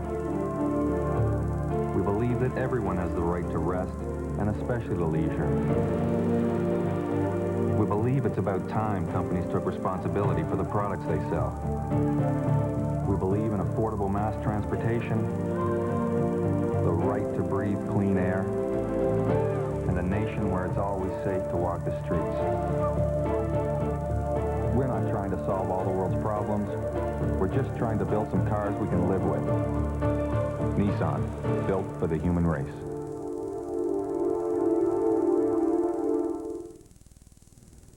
Welcome back to Sports Desk Extra, Road to the World Series. The starters in Game 1 of the ALCS in Minnesota tonight are both ageless veterans in their first season with new teams. Minnesota's Jack Morris grew up in St. Paul, Minnesota, not far from where he'll pitch tonight. Morris signed as a free agent this year and won 18 games for the Twins. Buck? John, no one's better qualified to start Game 1 of the championship series than Jack Morris. This will be his 5th postseason start. Jack, how important is it to win Game 1 in a 7-game series? Well, you know, without putting a lot of pressure on anybody, in particular your own teammates, Game 1 is the momentum center. You know, I think it builds a lot of confidence. On the other hand, the guys got to go out and produce throughout the rest of the games, too. So, fortunately, the ALS is turned to a 7-game series. Back in '84, when we were in the World Series with Detroit, it was a 5-game series. So, there's a little bit more of an opportunity for a team to come back if they should lose the first game. Jack, does the fact that you just recently shut out the Blue Jays give you an advantage on pitching to them? Well, I think it gives me a little bit of a psychological advantage, you know, especially if I would have got my butt beat in the last time out. But I don't think it means a whole lot. You know, Toronto's taken the series lead over the year for us. They've beaten us more than we've beaten them, and I think that has to have a little advantage for them, confidence-wise, going into this thing. But once we start tomorrow night, everything is thrown out the window. It's really them against us, and we'll see what happens. Jack, like so many good pitchers, you seem to have trouble early in the ball game. Why do you think that is? Well, I think usually it's just adjusting to the mound and getting your rhythm. Usually by the fourth inning, if a guy's out there that long and starts getting his rhythm, that's when it's harder to get to him. And that's really kind of been the case for me, especially the last couple of years. Jack, have a good series. Thanks, Buck. Well, that's the story from Twins starter Jack Morris. Now let's look at tonight's Blue Jays lineup, brought to you by John Deere. Nothing runs like a deer, and nothing is changing up front for the Blue Jays as we run down the list with Devon White leading out. Alomar, Carter, Allrood, Gruber, Maldonado. Mullenix will be the designated hitter, and that might be a bit of a surprise to some. Borders, followed by the shortstop, Manuel Lee. How does this stack up against Jack Morris tonight? I think it's a good lineup based on the fact that you have Mullenix, who's a veteran and who has played played a lot against Jack Morris. But I think the middle of the order is going to be the key, because I don't think they're going to let Joe Carter beat them. I think they're going to let Maldonado, Gruber, and Olerud try to beat them. Buck, Tom Kelly very concerned about the top of the order when he talks about White and Alomar trying to keep them off the base pad somehow or other. Well, he should be concerned. White's a .361 career hitter against Jack Morris, and Alomar's hit .400 against Jack Morris. So he knows that these are the guys that hit Morris well, and they'll set the table. But like Denny, I think that John Olerud could be a very important factor in this series because he's hitting behind Joe Carter, and I don't think the Twins are going to pitch to Joe Carter. What about Gruber? Is he about due to get hot, Buck? Boy, it sure would be a good time for Gruber to get hot. Early in September, looked like he was going to get on track, but then towards the end, he was swinging at too many pitchers' pitches. They have to be patient with Morris, and they have to make him bring the ball up into the strike zone. Well, Jack is a competitor, and they'll be out after him, and I think that the keys will be how they react to Morris. Morris is pretty emotional, too, even though he's a veteran. I think that, if they can get to him, it'll set the tone for the rest of the series. All right, just ahead, we'll match up the other side of the ball. We'll check out knuckleballer Tom Condiotti in the Twins batting order. Game 1 of the 1991 American League Championship Series is just over an hour away. This is a Sports Desk Extra, Road to the World Series.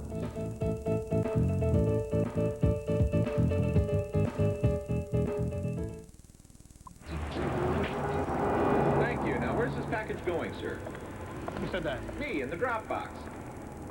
Hamilton? Heck of a town, Hamilton. Now, sir, wouldn't you like to check up on this package before it arrives? Why? Guess your boss never asked where his package is, huh? Well, yeah, sure. Sometimes. Well, Federal Express is the only air express courier that guarantees the detailed status of your package within 30 minutes or your money back. Money back? You catch on very quick, sir. I'm proud of you. Put her there. Have a nice day. Federal Express, absolutely, positively the best in the business.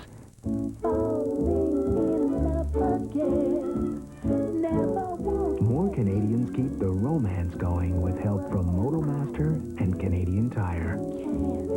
Canada's #1 selling replacement parts.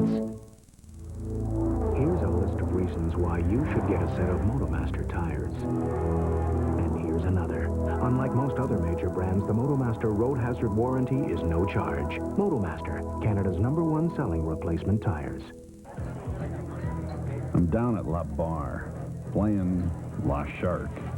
Man, it was bad from La Break. First, it's La Combo. Then La English. Then La Jump Shot. I never even got in my game. But at least she fought La Beer. And La Beer was La Bat. Dry. Road to the World Series, brought to you by Nissan, built for the human race. Federal Express, absolutely, positively the best in the business. And by Motomaster, Canada's #1 selling replacement parts. Knuckleballer Tom Condiotti got a new lease on life when he left Cleveland for Toronto at midseason. All those years with the Indians meant no chance to play baseball in October. So at 33, Tom Condiotti makes his first postseason start at the Metrodome tonight. Buck? John, when the Blue Jays announced their starting rotation, initially it created a stir, but all that settled down. And the Blue Jays starting pitcher in Game 1, Tom Candiotti, has always pitched very well in the Metrodome. Tom, what is it about knuckleballers pitching indoors? I don't know. I know when you pitch outdoors, the humidity, the direction of the wind, or if it's windy or not, and moisture come into play. And when you come into a closed atmosphere, a dome stadium like the Metrodome here, you don't have to worry about the wind, you don't have to worry about the humidity, you don't have to worry about it raining or anything. And you just, the ball seems to become much more consistent from the time you warm up to the ninth inning if you're out there. So it kind of takes all the variables out of the pitch. Tom, recently, you, like Jack Morris and so many good pitchers, you've had problems early in the ball game. Seems as though you have a tough time getting into the groove of that knuckleball. Will you do anything differently as you prepare to go against the Twins in Game 1 when this ballpark is such an important factor with the crowd? Yeah, well, I think throughout my whole career, I'm going to have trouble the first couple innings. I know Negro had it, and even Charlie Huff says his first couple innings are the most crucial for him, because that's when you develop the feel and develop you know, your release point, everything with the knuckleball. And so when I get in trouble, it usually is the first couple innings, but if I get through the first couple innings all right, usually I take off and I do pretty good. Tom, good luck tonight. All right, thanks, Buck. That's the story from the Blue Jays starter, Tom Candiotti. And now it's time for the Twins starting lineup, brought to you by John Deere. Nothing runs like a deer. With Gladden, Knobloch, and Puckett leading the way, followed by Herbeck and Davis. It is a rather formidable order when you look at this, and this is what Mr. Candiotti will face tonight. Yes, the Red Sox had trouble with the Twins this year. The bottom of the lineup was hitting over 400.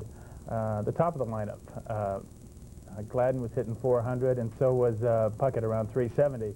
So really we didn't fare that well with them. So the most important thing, I think, is, like they said, to stop Gladden and stop Puckett, because they have that charisma in Minnesota. But I think the bottom of the lineup might be a little better than the Jays. Buck, how do you see it as far as Candiotti is looking at this group tonight? Tom Candiotti is concerned about Brian Harper and Greg Gagne at the bottom of the lineup, because Harper hits the ball everywhere. You never really know where he's going to hit it. Candiotti doesn't know how to defend him. On the other hand, this club is going to run and gun. I expect to see a lot of hitting and running, and it doesn't really make a difference if Candiotti has his good knuckleball. If he's got his good one, nobody can hit him. Lots of talk, Buck, and Candiotti was talking to you about it a few moments ago, about the slow start that knuckleballers get. Is that overcomable for Candiotti tonight? Well, I think it is. I think he's going to throw a little bit longer in the bullpen tonight, try to find the groove sooner. What you want to do is keep the offense off the field for the Twins and eliminate some of this crowd noise. All right, Dennis, Candiotti, Morris, both slow starters a little bit. Is that going to make a difference in this beginning of this tonight? Oh, definitely. The team that scores first usually wins. And I know the Blue Jays want to take the crowd out of the game. And if they can get a lead and put up a couple of big innings, they'll be fine. All right, Buck, thanks very much for joining us. Enjoy the game down there. All right, John, should be fun. All right, that should get you ready to watch the game. Game 1 between the Twins and the Blue Jays, just over an hour away in Minnesota.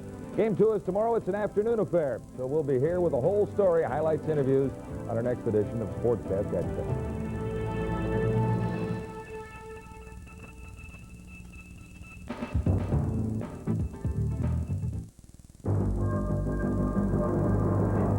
You're watching TSN, the Sports Network.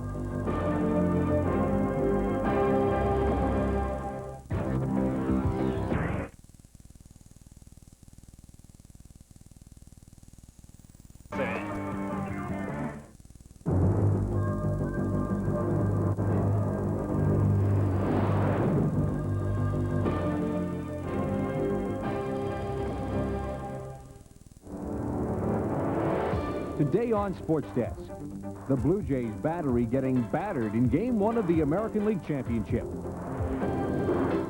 One more look at the ruins of what was 1991 for the Expos.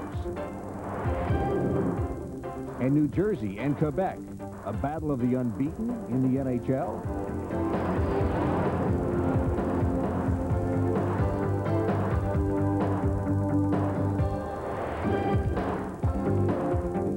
Welcome to Sports Desk, everyone. I'm Chris Sedens. Also coming up in the next half hour, another baseball manager bites the dust. The Pirates and the Braves prepare for the National League Championship Series in Pittsburgh.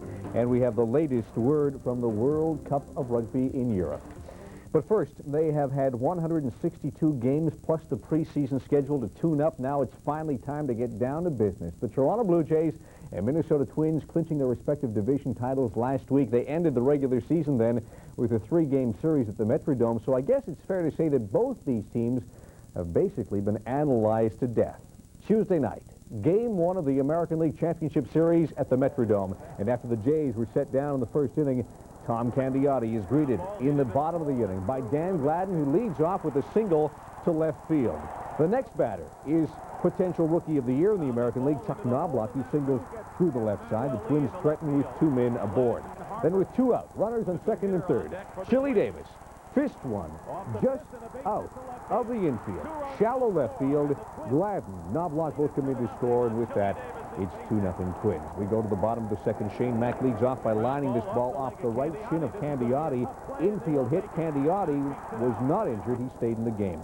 Mack then steals second base without a throw. Twins stole 4 bases in the first 3 innings. Mack advanced to third. Greg Gagne then drills a single up the middle. Mack scores. Twins lead 3-0.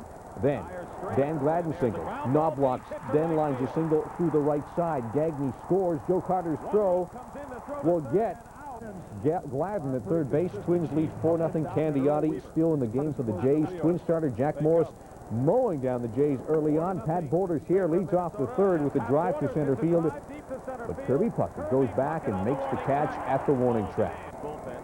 Bottom of the third with Davis on second. Mack hits a liner to right. Joe Carter watches it go over his head. Davis scores in the play. Gift double for Shane Mack. 5-0 Minnesota. Top of the fourth, Alomar on first. Joe Carter drives one up the alley, right center field. Alomar will try and score, but the Twins execute a perfect relay. Watch the play at the plate. The throw to the plate. It's going to be close. Alomar's out. Alomar dead on arrival. Top of the sixth, the Jays finally get to Morris. 1 out, bases loaded. John Olerud singles to right field. Devon White scores. Jays trail 5-2. Olerud lucky to be safe at first base. He was almost picked off. Kelly Gruber will rip a single to left field. Alomar comes in to score. Carter will be waved home. Watch the play at the plate. This one is close as well. It's Joe Carter. Just beats the throw. He is safe. Jays within 1. It's 5-4. Next batter, Candy Maldonado. He lifts a fly ball to left. Dan Gladden goes back, makes the catch at the wall. 5-4 Twins after 6. Bottom of the 7th. The Twins threaten. Alomar gets the Jays out of a jam, tagging the runner.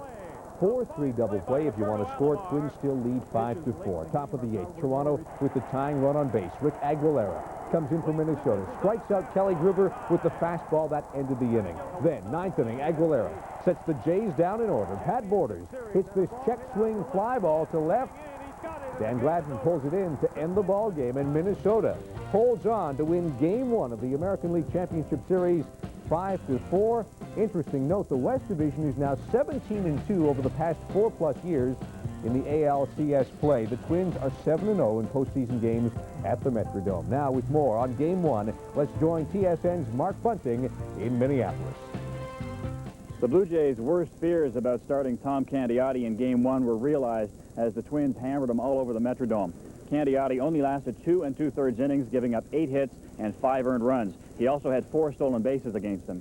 Usually when I have control of the knuckleball like I had tonight, I usually don't give that many runs. That's pretty, it was in the zone, it was moving well. And like I said, they just happened to hit the ball where we weren't at. Were they hitting your knuckleball primarily? Knuckleball and curveball. Mostly, I think they hit like 3 or 4 curveballs. I think the whole purpose here was to get him to throw a few more knuckleballs. I think he got beat on the second best pitch, and I'm not too happy with that. Yeah, that was a thing that I think everybody had on their mind, was to come out and score some runs early and, you know, stay away from having to come back against their bullpen. And it seems like when Candiotti gets rolling the first couple, 2 or 3 innings, then, you know, he gets more and more confidence, and he's tougher to hit. And, you know, it was an important factor for us tonight that we got the runs early. He sometimes pitches well against us, and I always think, you know, I say to myself, he gets us a lot of times, and we get him once in a while. And tonight we got him once in a while. To the Jays' credit, they fought back in the 6th inning, touching Jack Morris for 5 straight singles, tying a league championship record to make it 5-4. And in the 8th inning, the Jays had the winning run on base, but Rick Aguilera struck out Kelly Gruber.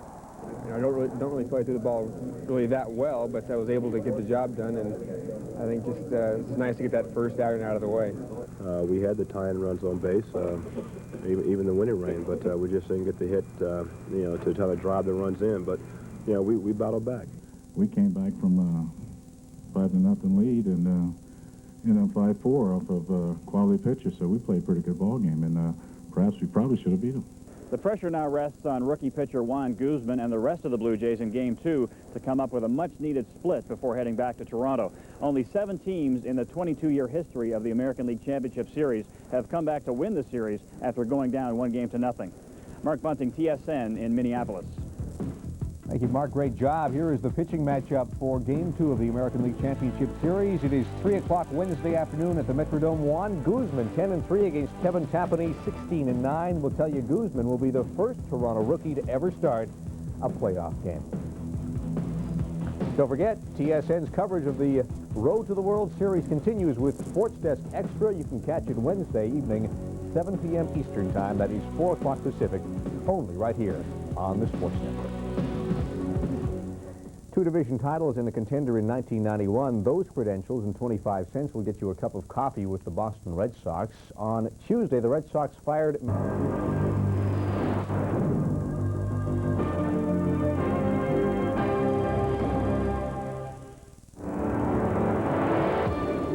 Today on Sports Desk, Smokin' Joe and the Jays face the Twins in Game 3. Another managerial change. Jeff Torberg is the man for the Mets. And one long shot of a round at the Las Vegas Invitational.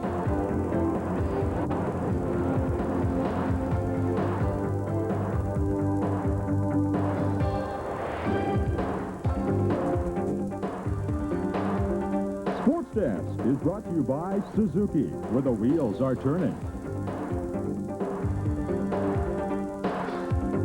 Hi, everyone, and welcome back to our TSN Control Center in Toronto. I'm Chris Sedens. Welcome to Sports Desk. Also coming up in the next half hour, Braves fans give their team a tomahawk welcome in Atlanta. We have NHL action from Washington, the New York Rangers against the Capitals, and a Toronto-Winnipeg rematch in the Canadian Football League. But first, Game 3 of the American League Championship Series at the Skydome in Toronto. There appears to be no shortage of outstanding young pitching talent in Major League Baseball these days. First of all, on Wednesday, you had Juan Guzman pitching a gem for the Toronto Blue Jays. Thursday, Steve Avery did the same for the Braves against the Pirates in the National League Series. Friday night, would it continue? 23-year-old, 20-game winner Scott Erickson on the mound for the Minnesota Twins against the Toronto Blue Jays. Game 3 of the American League Championship at the Skydome in Toronto. And plenty of fans filling the Skydome for this one, and they were loud, which is something you don't see very often from Blue Jays fans. Scott Erickson on the hill for the Twins. Bottom of the first, 2-out. Joe Carter hits a drive to center field, rocking Erickson. First home run of the season, and it's 1-0, rather, first home run of the series, 1-0 Jays in front. Still in the first, 2-on for Candy Maldonado. He comes up with his first hit of the series. A double to left field. John Olerud scores. Kelly Gruber is held at third base. 2-0 Jays after 1 inning. Jimmy Key on the hill for the Jays, perfect for 3 innings. 9 up, 9 down. Here he gets Scott Leyes to pop up. 2-0 Toronto after 3 complete. Bottom of the 4th inning now. The Jays threatening with 2 out, 2 on for Devon White, but he pops up to left field, leaving a couple stranded. 2-0 Jays. They couldn't get the big hit. Top of the 5th. Trouble for Toronto. Shane Mack hits the drive to right field. Watch Joe Carter as he goes up against the wall. His right foot bends. And he hurt his foot. He hurt his ankle, actually, suffered a sprained ankle. We'll have more on that a bit later. He stays in the game and actually finishes the play, tries to move the ball to the infield, but you can tell Joe Carter is in some obvious pain as he goes down to both knees. Tommy Craig came out to take a look at it. Here is a look at the wall and how his spikes went into the wall, leaving a break in the wall. The fans giving him a standing ovation for his effort. Kent Herbeck is the next batter. He grounds to short. Shane Mack is safe. Bad choice to go home by Alomar. 2-1 Twins still trail. Still in the 5th. Toronto gets out of it. Thanks to this 1-6-3 twin killing. Nice pivot by Manny Lee. Bottom of the 5th inning, Toronto threatening again. This time, 2 on, 2 out. David West on for Erickson. Strikes out Candy Maldonado to get out of it. 2-1 Jays after 5. Top of the 6th now. Runner on second for Kirby Puckett. He singles to right field. Knubloch is sent home. Here comes the throw. The play at the plate is close. You'd think that Pat Borders would have him, but he didn't. Knobloch somehow gets away from the tag. He is safe. Game tied at 2. Still in the 6th. Chili Davis, the batter. He lines into his 4-3 double play. Jimmy Key getting out of the 6th inning. Game tied at 2 after 6. Nothing in the 7th, 8th, or 9th inning. Finally, in the 10th, we go. Mike Timlin on the hill. Mike Pagliarulo takes him over the wall. Solo home run. 3-2 Twins. A clutch home run for Pagliarulo. Bottom of the 10th, 2 out. And Rick Aguilera, the stopper, in relief for the Twins, and he will get Candy Maldonado to pop up to end this ball game. Kirby Puckett brings it in. Twins win it. The final score is 3-2, so they take a 2-1 series lead. A 10-inning victory, 3-2 over the Jays. Pagliarulo and Carter with the home runs. Aguilera picks up his 2nd save. Twins lead the series 2-1. First time an American League Championship Series game has gone to extra innings since 1986, the Red Sox against the California Angels. With more from the Sky Dome, let's join TSN's Mark Bunting. Mark? Most people expected this series to be extremely tight, and tonight was exactly that. It was also very eventful. The final chapter was written in the top of the 10th inning when a couple of Mikes teamed up, Pagliarulo taking Timlin over the fence. I just got up there. I was trying to just hit the ball hard up the middle because he's really got a tough ball to pull. He throws a real hard sinker, and I was just thinking of just burying my head on the ball, and you know, I pulled it and went over the fence, and just real excited. I almost missed first base and everything. No, I knew he was going to hit it as soon as I let it go because it was headed right down the middle of the plate. You get a feeling on when you're throwing a sinker. Just sometimes it doesn't sink, and apparently that one rose.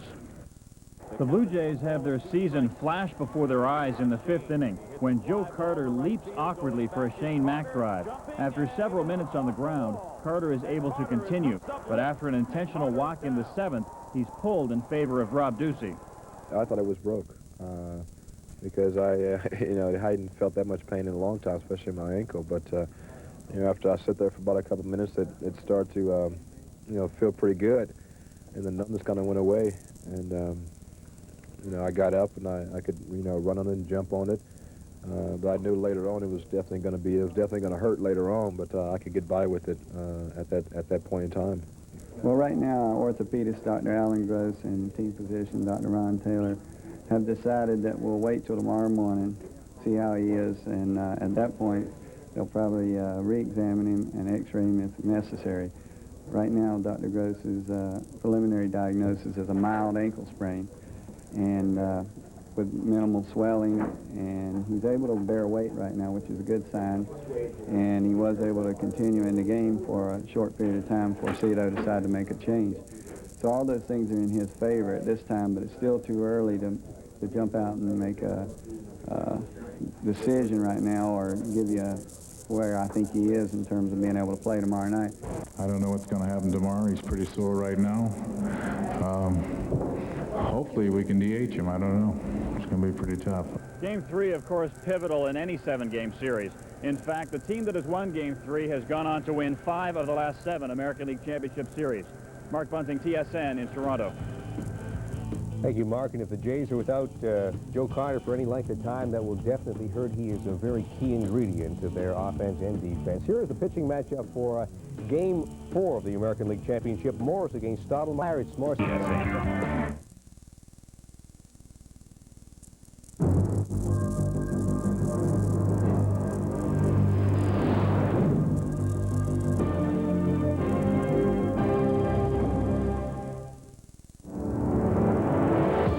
Today on Sports Desk, will a broken bat single break the hearts of the Blue Jays? The Braves are brimming with confidence as they take on the Bucks in Atlanta. And Edmonton goaltender Bill Ranford hopes his 200th game is a success.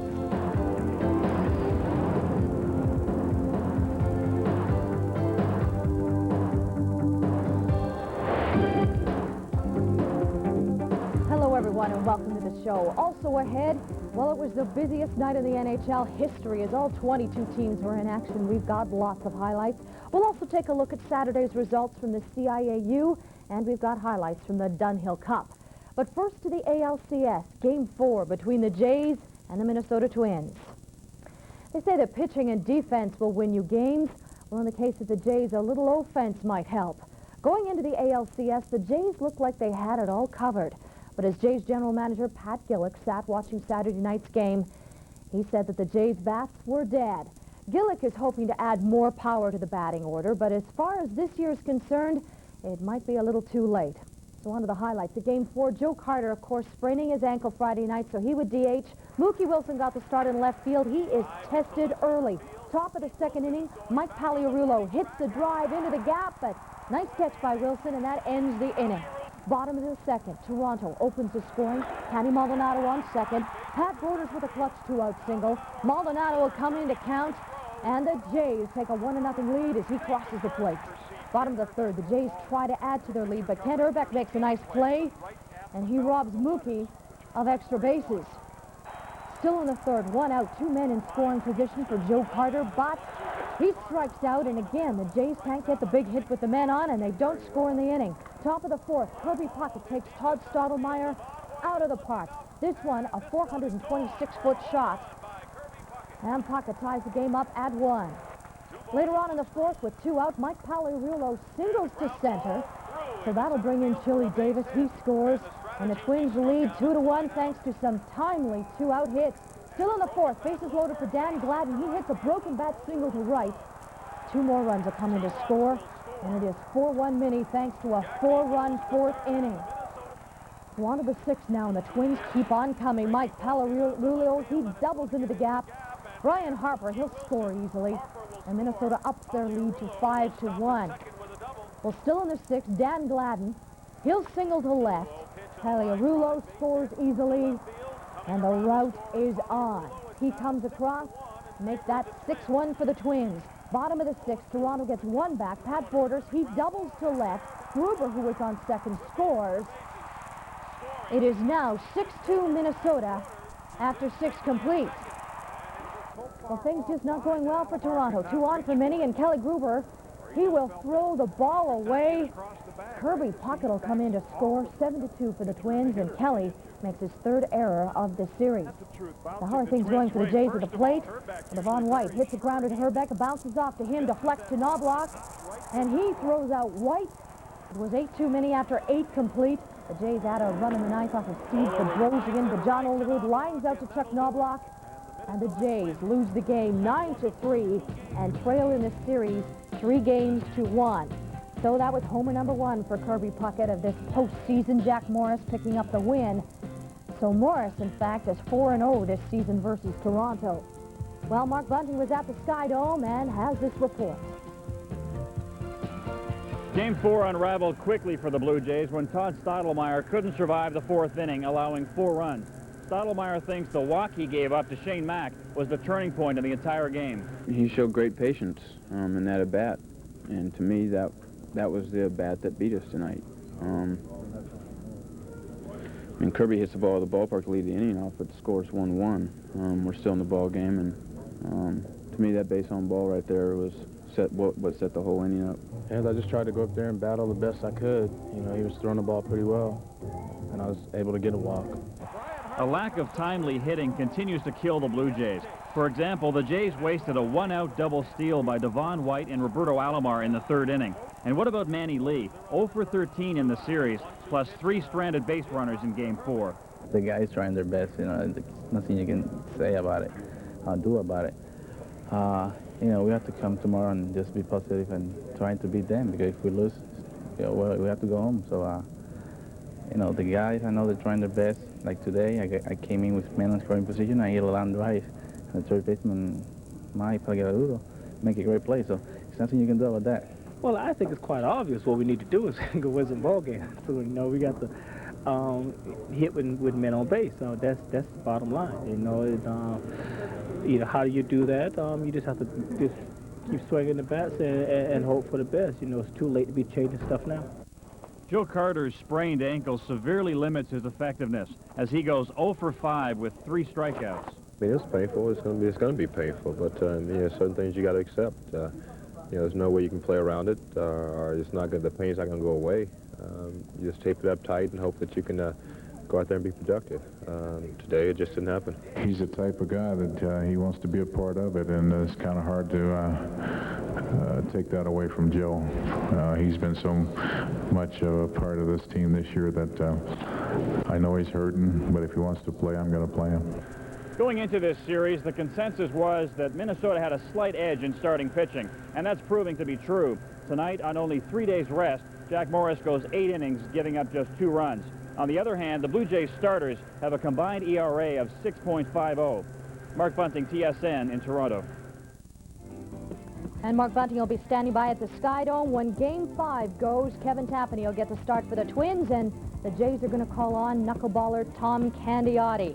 The next edition of Sports Desk Extra, the road to the World Series, can be seen just before the game, beginning at 3:30 Eastern. John Wells will be joined by Red Sox reliever Dennis Lamp. Well, now to the land of the tomahawk chop. Game 3 of the NLCS moved to Atlanta. When Sid Bream moved to Atlanta earlier this year, he did so with one thing in mind, and that was to prove to the Pirates that they should have re-signed him. Bream was a free agent, and the money was better in Atlanta, so Bream became a Brave. Over the course of the season, Bream has exacted a little revenge against the Pirates, and Saturday afternoon, he did it again. While the Tomahawks were waving at Fulton County Stadium, Ted Turner, Jane Fonda, they're on hand, and of course 50,000 Braves fans are waving their Braves on. But the Bucs start fast. On the first pitch of the game, Orlando Merced, in his first game of this series, he takes starter John Smoltz out of the yard, and it is 1-0 Bucs just like that. But the Braves come right back. Bottom of the first, 2 out for Dave Justice. He slices a double to left field. In comes Ron Gant. He scores, and the game is tied up at 1.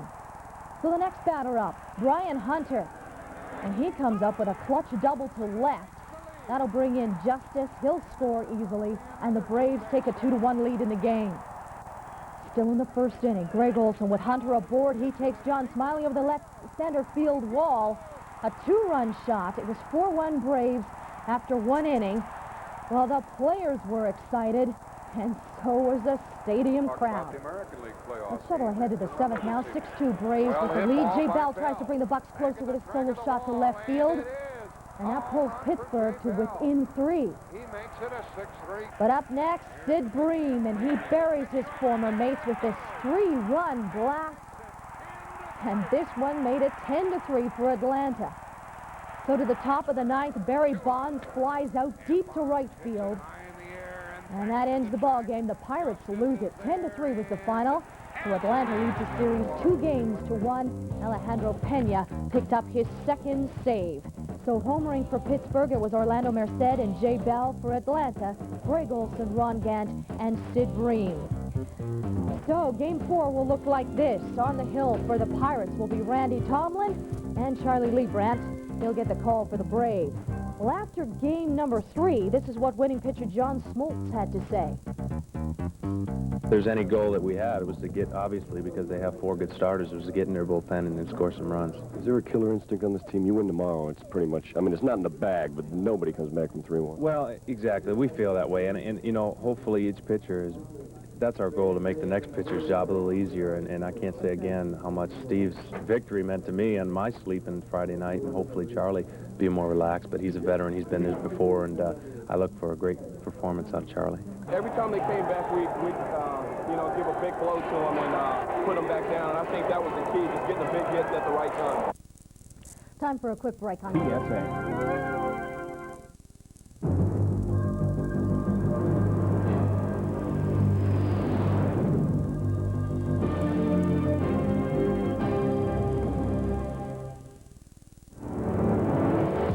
Tonight on Sports Desk, there is no joy in Toronto. The Twins are the American League champions. Surprise, surprise, the Nordiques go for 2nd place in the Adams. And the Calgary Stampeders go for a tie for 1st in the CFL West.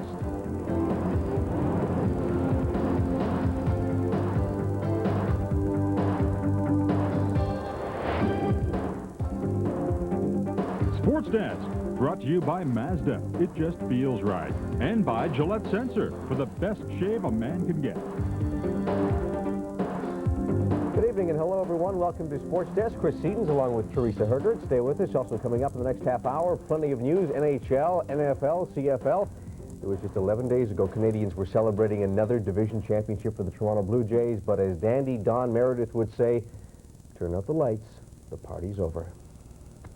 Well, for the Toronto Blue Jays, it's all over for another season. Their World Series hopes dashed once again. But what an incredible comeback for the Minnesota Twins. From worst to first in just one season, and going into the game today, just one win away from clinching the ALCS. We've got a recap for you. Tom Candiotti on the mound. He gets some help from shortstop Manny Lee in the first. Chuck Knobloch thinks he's got a hit, but Lee makes the play, and he is out at first. The play saved the Jays a run because Kirby Puckett stepped in, belted a home run over the left field wall, his second of the series, and the Twins took a 1-0 lead. Bottom of the first now. Toronto's got the tying run on second with one out. Joe Carter pops one foul. Catcher Brian Harper goes over to the dugout, grabs the dugout, and makes an outstanding catch. Now with two out, John Olerud rips one to the right side, but Kent Urbeck robs him of an RBI single, flips it to first for the out. It is still 1-0 Twins. Top of the second, Candiotti strikes out Brian Harper on a wicked knuckler. But the ball will get away from Pat Borders, so Harper reaches first. Chili Davis goes to third. Next batter up, Shane Mack. He slashes a single through to the right side. Davis scores, and Minnesota's up 2-0. Top of the third, Candy Maldonado called out on a questionable strike three. So manager Cito Gaston, he is furious. He lets it be known, gets tossed from the game. Cito and the Jays pretty frustrated at this point, but ejections seem to fire up the Jays. Lee leads off the last in the third with his first hit of the series. A single up the middle. Then with one out, Devon White singled. Then Roberto Alomar singles to right center. Lee will come into count. The Jays now trail by 1, 2-1 is the score. Then Joe Carter. He's at the plate. He'll rip one that lands just inside the left field line. Ground rule double scores White, and the game is tied up at 2. Bottom of the fourth, the Jays up 3-2. Roberto Alomar lines a clutch two-out single to right center. Lee will score. Mookie Wilson will come in. And a two-run single puts the Jays up 5-2. Top of the sixth, Mike Timlin relieves Candiotti with men on the corners. Dan Gladden hits a bouncer to third. Kelly Gruber throws home, but Borders doesn't block the plate. Shane Mack slides in. He is safe. The Twins still trail 5-3, though. Then Chuck Knobloch will go the other way. Lines one into the right field corner. Mike Pagliarulo and Gladden will both score. Knobloch's double ties the game up at 5. Well, it stayed that way to the 8th. Then with two out, Kirby Puckett singles through the right side off of Dwayne Ward. Gladden will beat the throw to the plate. He's in. Twins are up 6-5. Then Kent Urbeck lines a single to left center off of David Wells. Knobloch and Puckett will both come in to score, and Minnesota goes up 8-5. Rick Aguilera comes on in the 9th. Roberto Alomar at the plate. And he gets Roberto Alomar to fly out. And that ends the game and the series. Minnesota wins at 8-5, and the series 4-1. The Minnesota Twins are the 1991 American League champions. So Kirby Puckett homering in this game. In fact, he won the series MVP, batting .429 with 2 homers and 6 RBI. The Twins are in their second trip to the World Series in 5 years. They, of course, won it back in '87 when they beat the Cardinals. Well, Mark Bunting was at the Skydome today, and he's got this report. The ingredients to the Twins series victory are quite basic. They got the key hits when they needed them, and they got excellent pitching from their bullpen.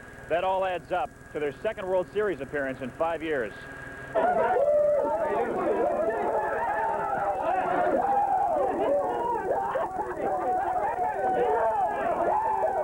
Unbelievable. I've never been this far and, you know, played with a lot of good guys, you know, throughout my career, and they really don't know what they're missing because this is like the ultimate. This is really the ultimate. It's been great managing the guys that they're not just one guy's going to do it or 2 guys. They all take part, and that's the only way you can have a decent team batting average, and everybody's got to hit some. So our pitching was great.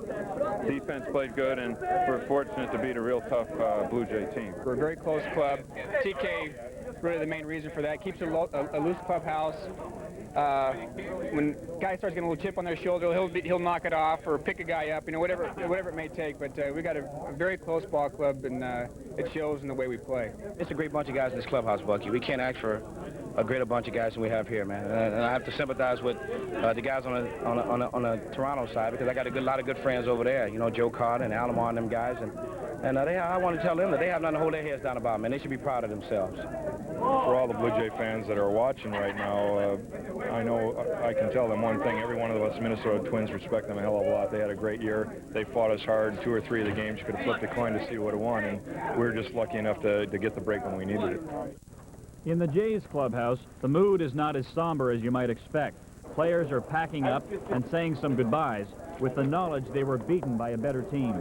You've got to tip your hat to the Twins because they, you know, they kept coming the whole time. They never died, and you know, today was a day that they could have died, and they got a lot of breaks, and they made the most of them the whole series. What are the odds of us losing 3 in our own ballpark? It's crazy. I don't understand it, but like I said, they played better ball than we did, and you know, you just can't go out there and lose 3 in your home ballpark. They just played better ball than we did. There's no denying that. They played better ball, and they earned where they are right now. That's the bottom line. You've got to deliver with men in scoring position, and really to be successful, you got to deliver with 2 outs. And unfortunately, we didn't get any big hits with 2 outs. I'll take being in this situation anytime, and if you come up short, well, you come up short. But one of these times, we're going to trick some people, and we're going to win this thing. There are many different ways to analyze the Blue Jays' performance this season. The cynics will say they blew another one, they choked, but then again, how many teams make it this far? The Kansas City Royals needed 4 attempts before they finally won the pennant. So for Blue Jays fans, it's a matter of still more patience. Mark Bunting, TSN, in Toronto. Later on the show, Mark Bunting will be back with a full analysis on the Jays postseason. Okay, Teresa, the Twins now await the winner of the National League Championship Series. Game 4 went tonight at Fulton County Stadium. It's actually still in progress. The Atlanta Braves against the Pittsburgh Pirates. The Braves with a 2-1 series lead and hoping to keep their home field win streak alive against the Bucks. The Pirates are winless in 7 games at Fulton County Stadium this season. 6 regular season games, 1 in the playoffs. And of course, the Tomahawks are in full force in Atlanta. Bottom of the first, Terry Pendleton will fly out to right. Lonnie Smith tags from second base, tries for third. He is just able to beat the throw. Here's a good close-up look at it. Bobby Bonilla's throw, not quite in time. Safe at third. He would later score on a sacrifice. Greg Olson would single just through the left side. Dave Justice heads home, and he is just ahead of Barry Bonds' throw. Actually knocks the ball away. 2-0 Atlanta.